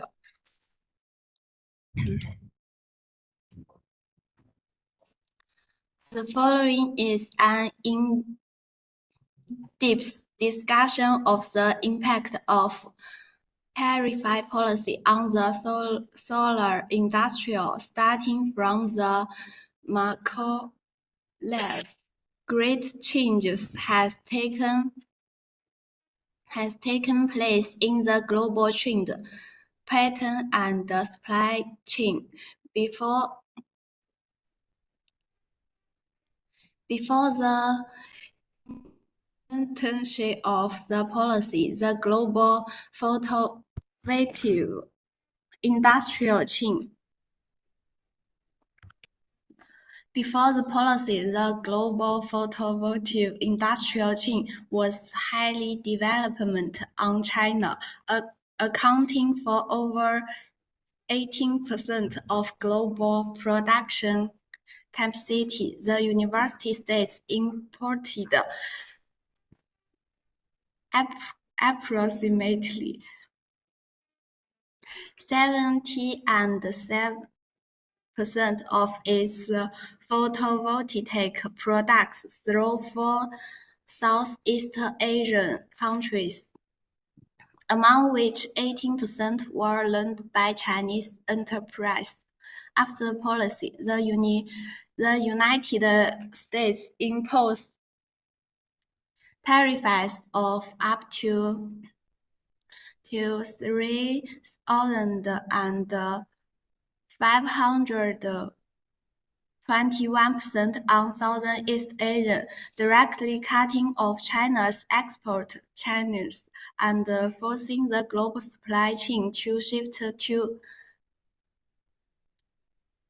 Laos, the Middle East, and other places. Thus, from a capacity war, the domestic production capacity in the United States is insufficient, only meeting 50% of the demand, making it difficult to fill the gap and exacerbating fluctuation in the global supply chain.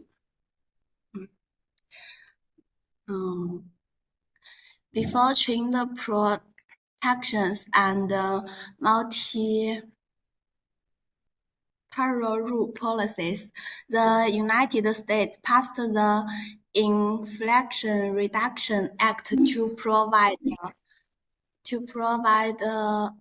$369 billion US dollars in subsidies to support its domestic photovoltaic industry, but was accused of the national treatment principle of World Trade Organization. After policy, traffickers combined with sustainers from double barrel undermining the multilateral trade systems and promoting other countries to follow suit with protective measures such as India lower tariffs to support domestic manufacturing, intensify global trade tensions.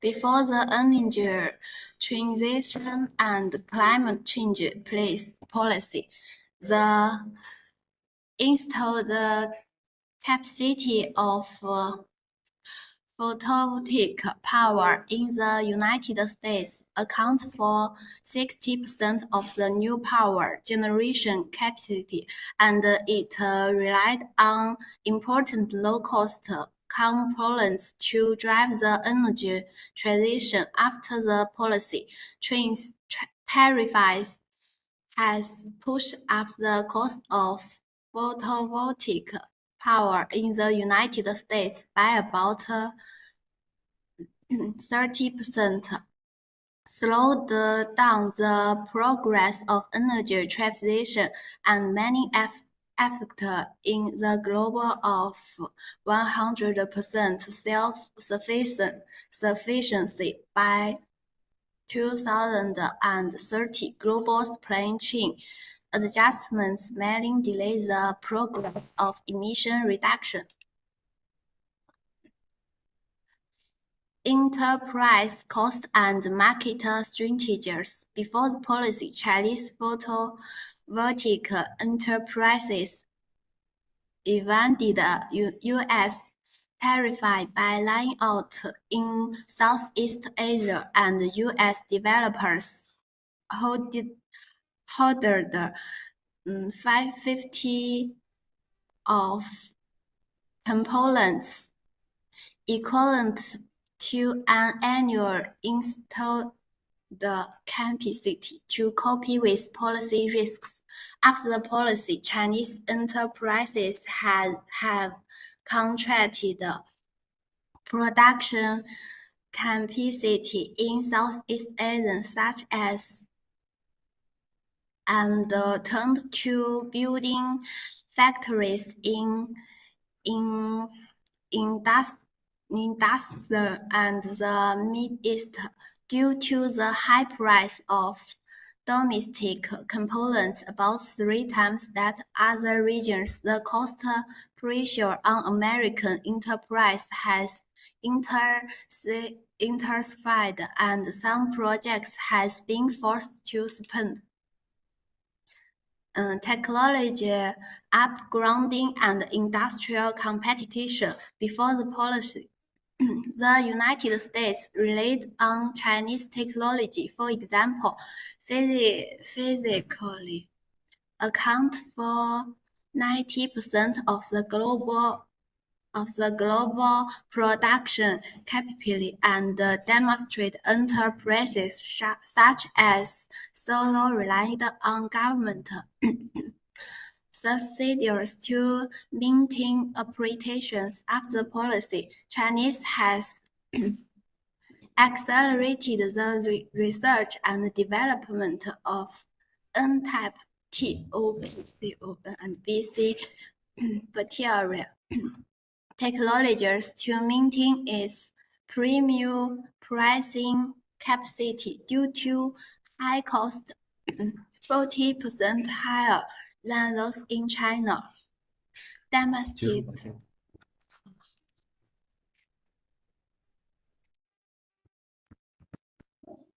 Select.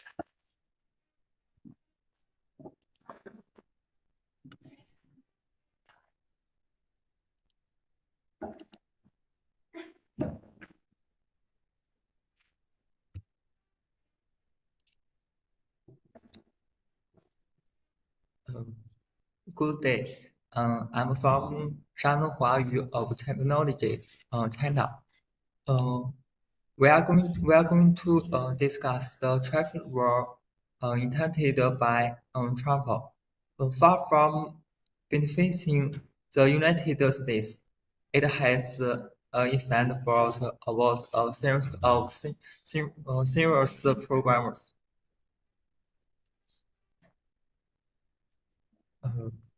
Let's start from the more perspective. The traffic war had seriously disrupted the global economy. Scientists show that after Trump launched the traffic war, the global trade volume decreased by the percent of 1.5. Driving the person from 28 to 2020, the trade volume shrunk by more than $1 trillion. And the exports of emerging market countries have been seriously hit. The United States itself has not been spared. In 26, the United States trade deficit were 500 billion United States dollars.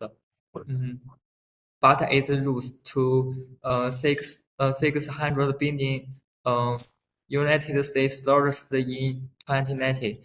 The traffic war has also led to of the arbitration of the World Trade Organization. There was only one judge left in the World Trade Organization, appellate body, and the settlement of international trade disputes fell into a deadlock. The domestic economy of the United States has also suffered. The traffic on steel and airborne have caused the cost of the manufacturing to soar.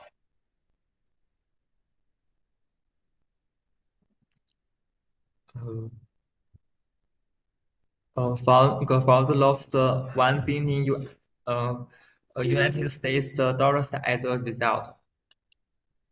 In 2019, the U.S. Marketing Purchasing Magazine's index dropped to 47.8, reaching a 10-year low. Profit has declined and jobs have been lost. Profit in 2019 decreased by the percent of 10 year-on-year, and the marketing internet lost 2 billion jobs. From the more perspective, the traffic on steel and urban seem to protect the United States steel's industry, but really it's other ways. Although the steel induced added 8,000 jobs in the short term, the downstream industry have suffered losses, with a total of 7,500,000 jobs lost. Employment opportunities in industries such as automobiles and matches have decreased significantly. While the traffic on steel and urban have led to an increase in crop cost, and the price of products have risen accordingly. In 2019, the price of steel in the United States increased by the percent of 20 year-on-year, and the percent of offering increased by the percent of 5 year-on-year in 2020. This increase in the burden on customers. In addition, there are assumptions of interest transfer. After the steel gardens made donations, their stock presence and profits increased significantly. The double standards of the traffic policy have also triggered international disputes. At the market level, American support funds have been delayed offered from 2017 to 2027. 23. The proportion of the U.S. sovereign exposed to China dropped from 6% of the 62 to the percent of 48, and the exposed volume decreased by 50 million tons. Branson has taken the opportunity to seize the market. The price of United States soybeans fell by the percent of 20 year-on-year in 2019, and farms' income plummeted. Although the government provided the bulk the income of the farms still decreased by the percent 10. A large number of farms went to bankrupt, and farms were extremely disappointed with the traffic police.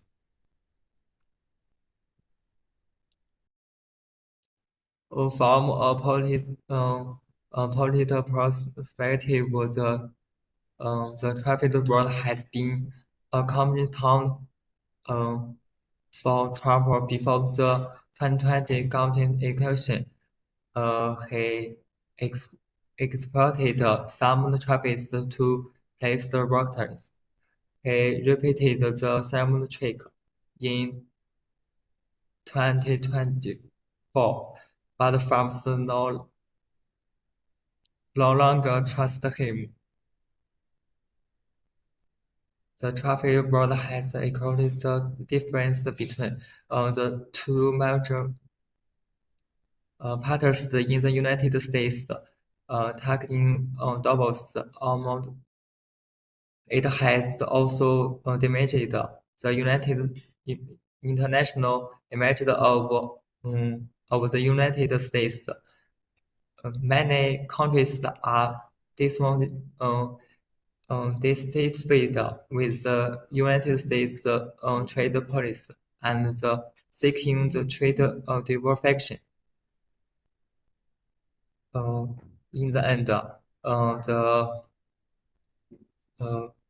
Trump's trade policy has caused great harm. The United States should learn from this lesson.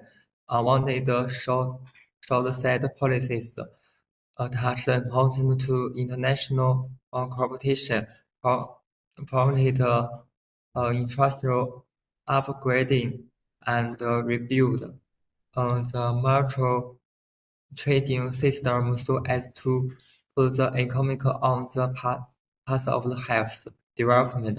Thank you.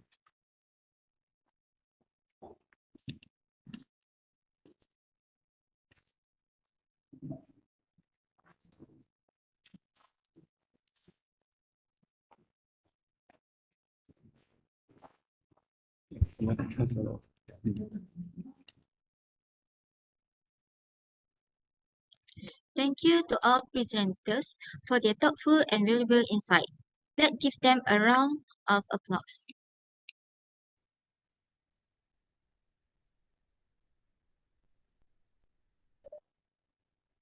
Ladies and gentlemen, we will now proceed with the question and answer session, which will include questions from both the presenters and participants. Are you ready? If you are ready, do give some reactions.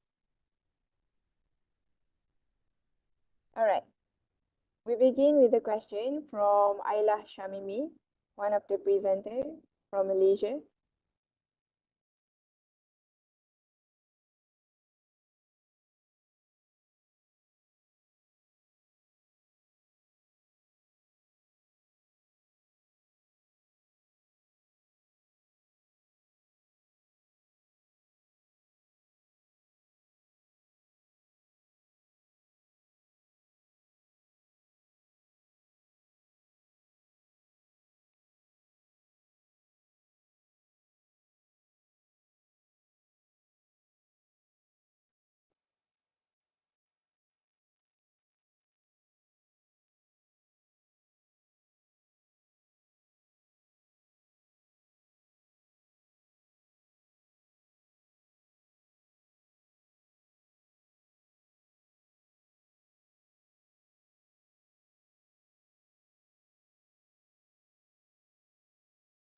Ayla Shamimi, are you here?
Okay, now moving on, we will go to the Q&A session. Now I will ask some questions and hopefully our students are able to answer lah the question. So my first question is, who benefits the most from tariff? When can answer? Just open your mind and answer the question.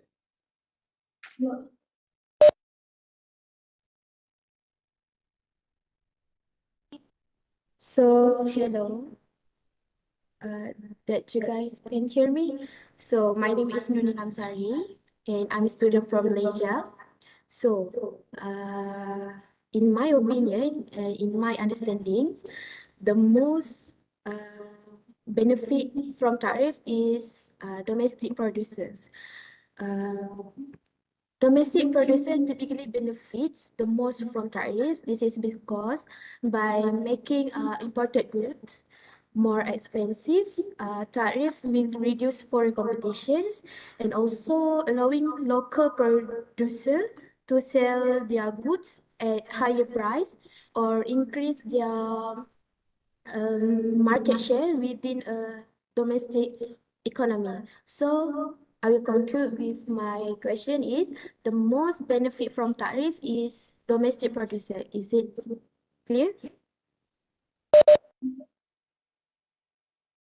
Okay, thank you, Nilam, for answering the question. Everyone, please give Nilam a round of applause. Very good answer to the question. And next, I'll pass the session to Aila for the takeover.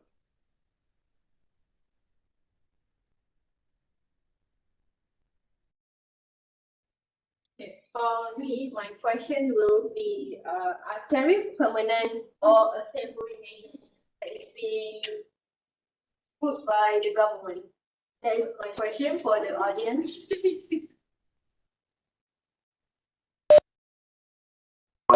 Answer, just open your mic and answer the question.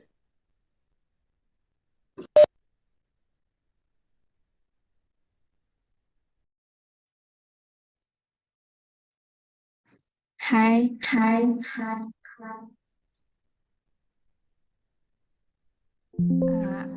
I will try my best to answer. Tariff permanent is it can be either some permanent part of trade policy while other temporary measure that used during trade disagreement or to protect growing industry. Yeah. May I know what is your name? Okay, my name is Dian Mashita. Thank you, Dian, for answering the question. Everyone, give Dian a round of applause.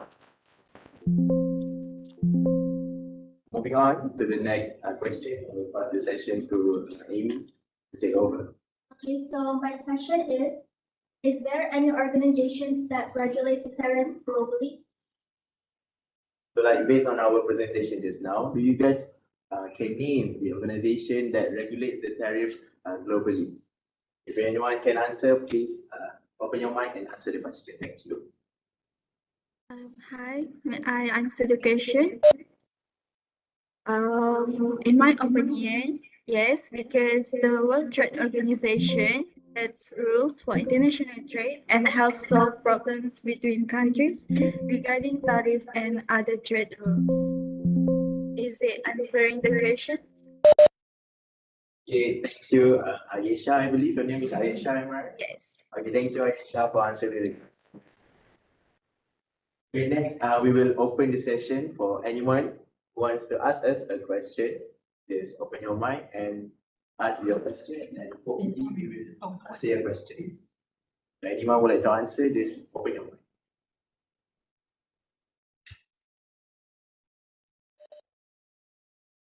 I will read the questions from the audience from YouTube chat box. The first question is from Nazura Johari. Is tariff really necessary for a country to grow? Can you repeat the question? Is tariff really necessary for a country to grow? Okay, thank you, Nazura, I believe. Nazura, okay, thank you, Nazura, for asking the question. So the answer for that question, will you give us a minute for us to discuss the answer first? Thank you.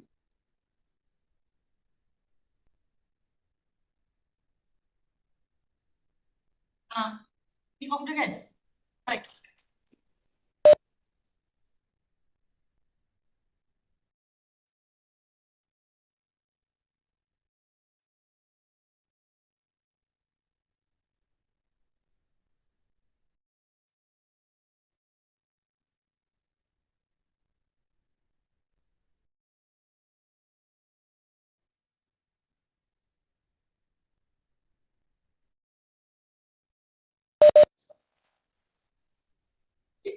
Okay, Nazura, to answer your question, is tariff really necessary for a country to grow? First of all, we need to know that actually tariff is a very efficient tool for a country to grow because a country itself has export and import. So by applying tariff in export or import, there will be taxes. So the company owns GDP, gross domestic product, will increase following the tariff. And also, it does not really depend, it does not, I mean, how do I say, it's very, not very emphasizingly on tariff, but it actually depends a lot on the country's own stage of development, economic structure, and its own strategy to increase its country. So I hope that answers your question, Nazura. Thank you. Thank you for the answers. Okay. Next question is from YouTube chat box also. It is from Nurul. So the question sounds like, is there a limit on how huge tariff can be imposed on other country?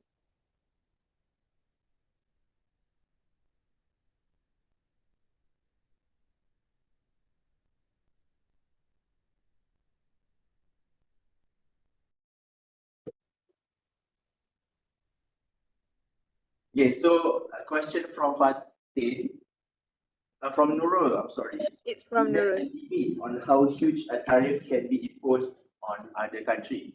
So to answer the question, before this, we just explained that there's an organization that regulates the tariff on the global scale, which is WTO, World Tariff Organization.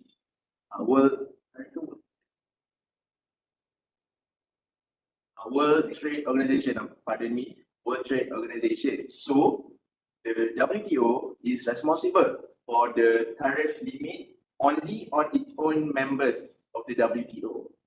So in this case, I would say, for example, the USA tariff imposed by the Trump administration, USA is not part of the WTO. So there is no limit for them to impose tariff on other countries lah. And then actually for the tariff to be maximized, there's a term that says bound tariff, in which the country decide tariff based on their own mutual agreement among themselves. So, but it's only applicable to the country that are, I would say, in the agreement. I hope that answered the question. Nurul, thank you. I have one last question. One last question? Oh, okay, I'm sorry. That will be all for the Q&A sessions from Malaysia. Thank you.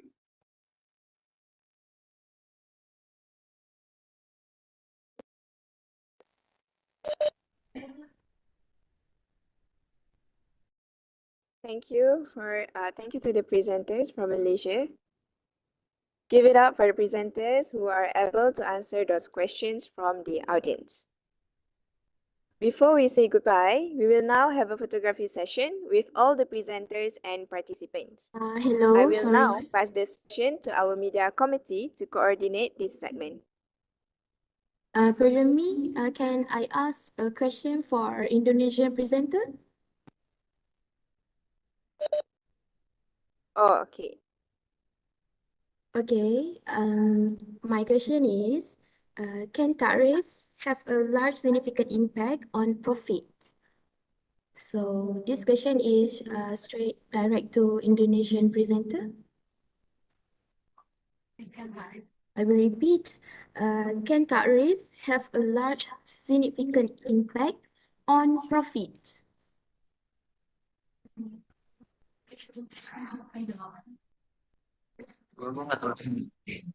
Iya nggak sih? Tahu kan?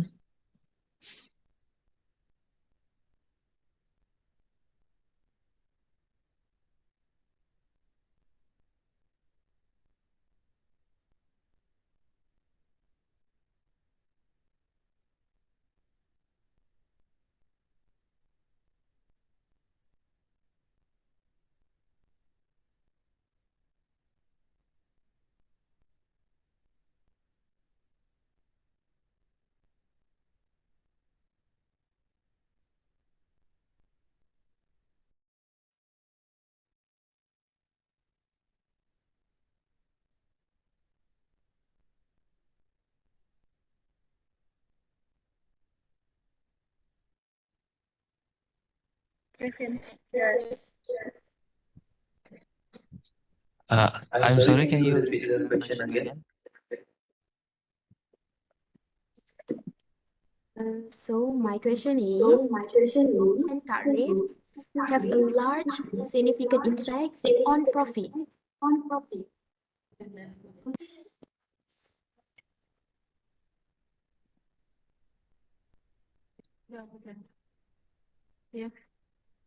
Okay, thank you for the question.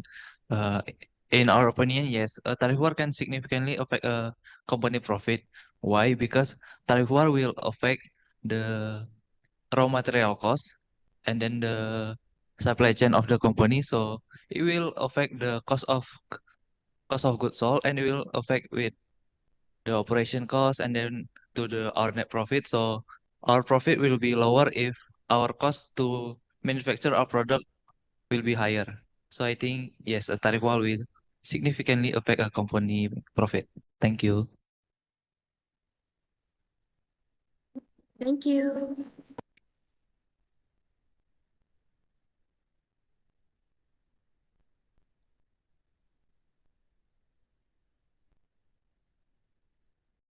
Mana pertanyaannya?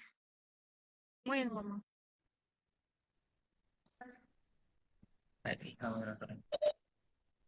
Okay, to the moderator, I want to ask, is still have an open question for us?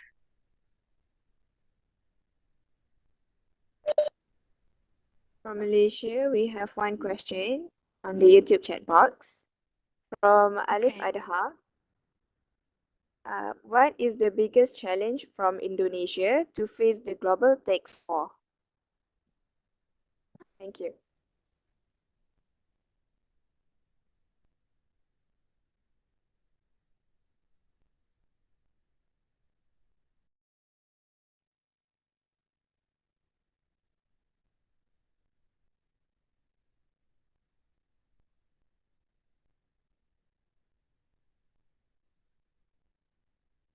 Okay. I'm sorry. Can you repeat again the question? The question sounds like, what is the biggest challenge from Indonesia to face the global tax war?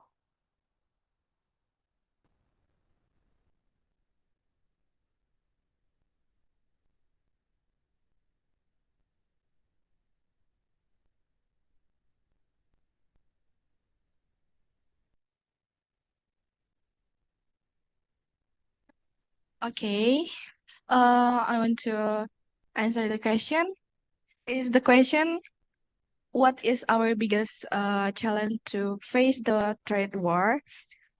This is for us is one of the biggest challenge for Indonesia is facing the global trade war is to maintaining economic stability while being highly on depend to international trade. Indonesia must deal with the fluctuating export demand, also currency volatility, and the potential trade barriers. Additionally, the country needs to strengthen the domestic industry to reduce the reliance on imports and improve our competitiveness in the global market. Okay, that's all. The answer from us. Thank you.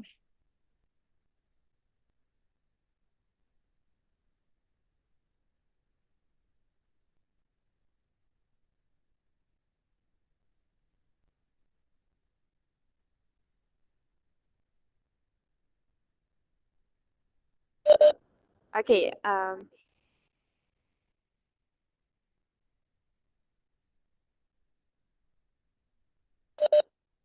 there is another question on YouTube chat box from Fauzi's Journey. I think this question is for Malaysia and Indonesia. The present Malaysia and Indonesia can act as a collective bloc to mitigate the adverse effects of the US-China trade war and enhance regional economic resilience.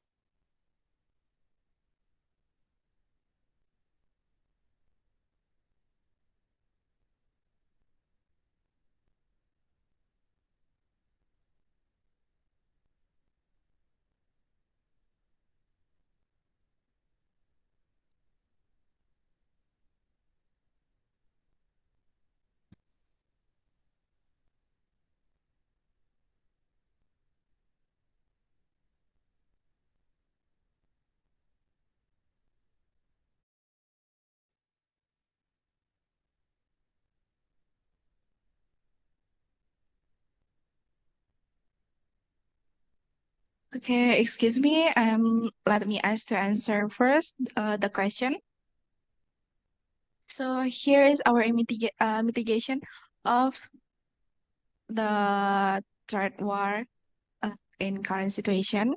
So as an Asian countries, we collectively working on to mitigate the US-China trade wars, and the effect of us is about economic reliance. So here's our strategy for this. First one, we have to strengthen the regional integration. This is involves on the key initiative like the regional comprehensiveness economic partnership. So it's we call RCEP, which to reduce the trade barriers, like within the bloc and with major partners, we upgrade the existing agreements like the Asian trade in good agreement. And the second one, we have to diversifying the trade and investment. So ASEAN members aim to reduce the over reliance on the US and China by seeking new markets and attracting the redirected supply chain to companies shifting the production out of the countries. And also ha we have to upholding the multilateralism.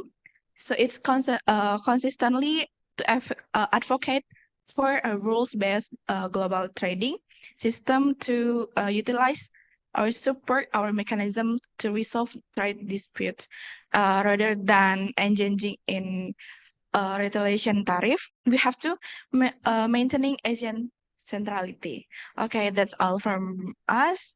Back to the moderator. Thank you for the question.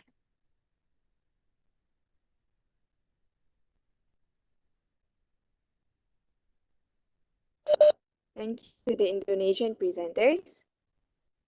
I will pass to the Malaysian presenters to answer the same question.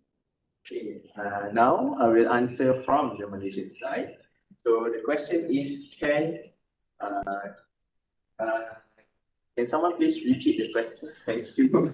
An ASEAN country act as a collective bloc to mitigate the adverse effect of the US-China trade war and enhance regional economic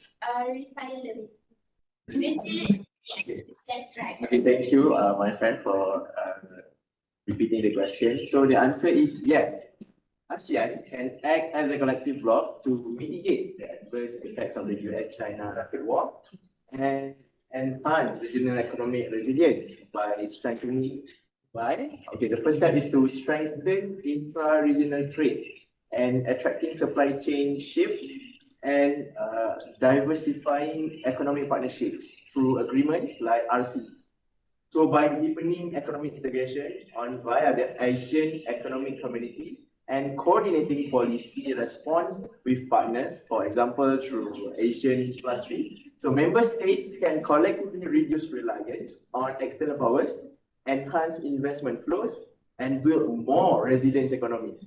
So additionally, regional efforts in digitalization, infrastructure, and supply chain security further support Asia's ability to withstand global trade tensions. So I hope that answered the question from Fauzi, I believe. Okay, thank you.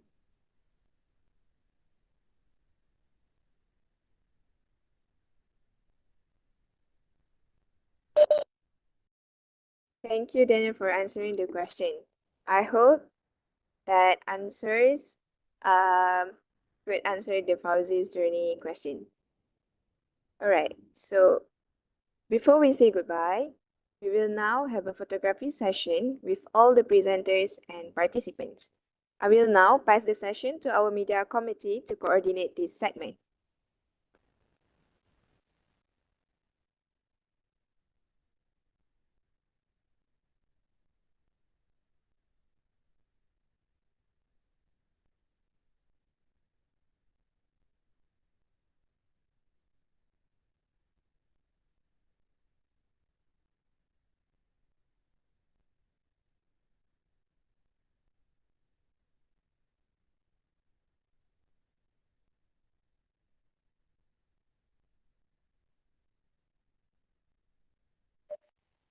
I would like to ask everyone to open your camera in this WebEx meeting room.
Okay, media, are you ready? Now everyone smile. 1, 2, 3. Okay, freestyle. 1, 2, 3.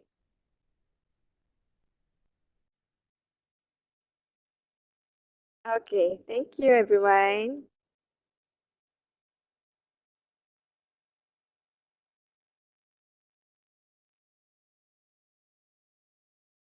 Before we end, allow me to share a short poem celebrating the beautiful diversity of our three nations.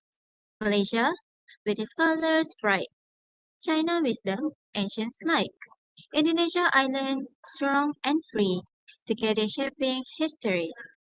Cultures bleeding, voice clear, sharing knowledge, drawing near.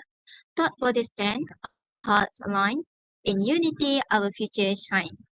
As the saying goes, to every beginning there is an ending. And now the ceremony has come to its end. Once again, thank you everyone for gracing our event with your presence. We truly appreciate it. On behalf of the organizing committees, I'm Irene. And I am Diana. Would like to apologize if we have made any mistake throughout the program. Before you leave, please be informed that a QR code for attendance will be displayed right after this program. Kindly stay tuned and get ready to scan. We end our duty as a master of ceremony for today's program with wabillahi taufiq wa hidayah. Wassalamualaikum warahmatullahi wabarakatuh. Waalaikumsalam warahmatullahi wabarakatuh. Thank you, everyone. You did a very good Thank you, program Doctor. today. Thank you. Bye. Thank Assalamualaikum. you, Dr. Thank Asnati. you, You're everyone. Thank you, welcome. China. Bye-bye. We wait for you in Padang in July, ya. Yeah. Inshallah, inshallah. Sama Dr. InsyaAllah. Okay, lagi sekali tepukan semua.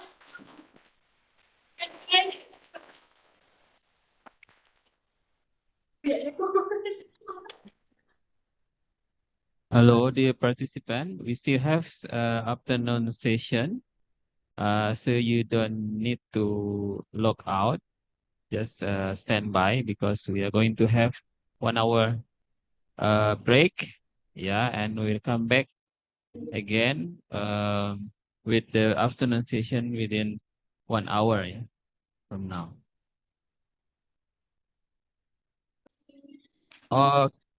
Can you tell me what does this QR code stand for? Oh, attendance link. Okay. All right. Just See you. the certificate. So this QR code will lead you to a Google form, which you need to fill in your details, and we will later give you guys the certificate and record of attendance by this program. And the survey a little bit. It also contains a survey, so please do answer the survey. Thank you.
Hello, Irene.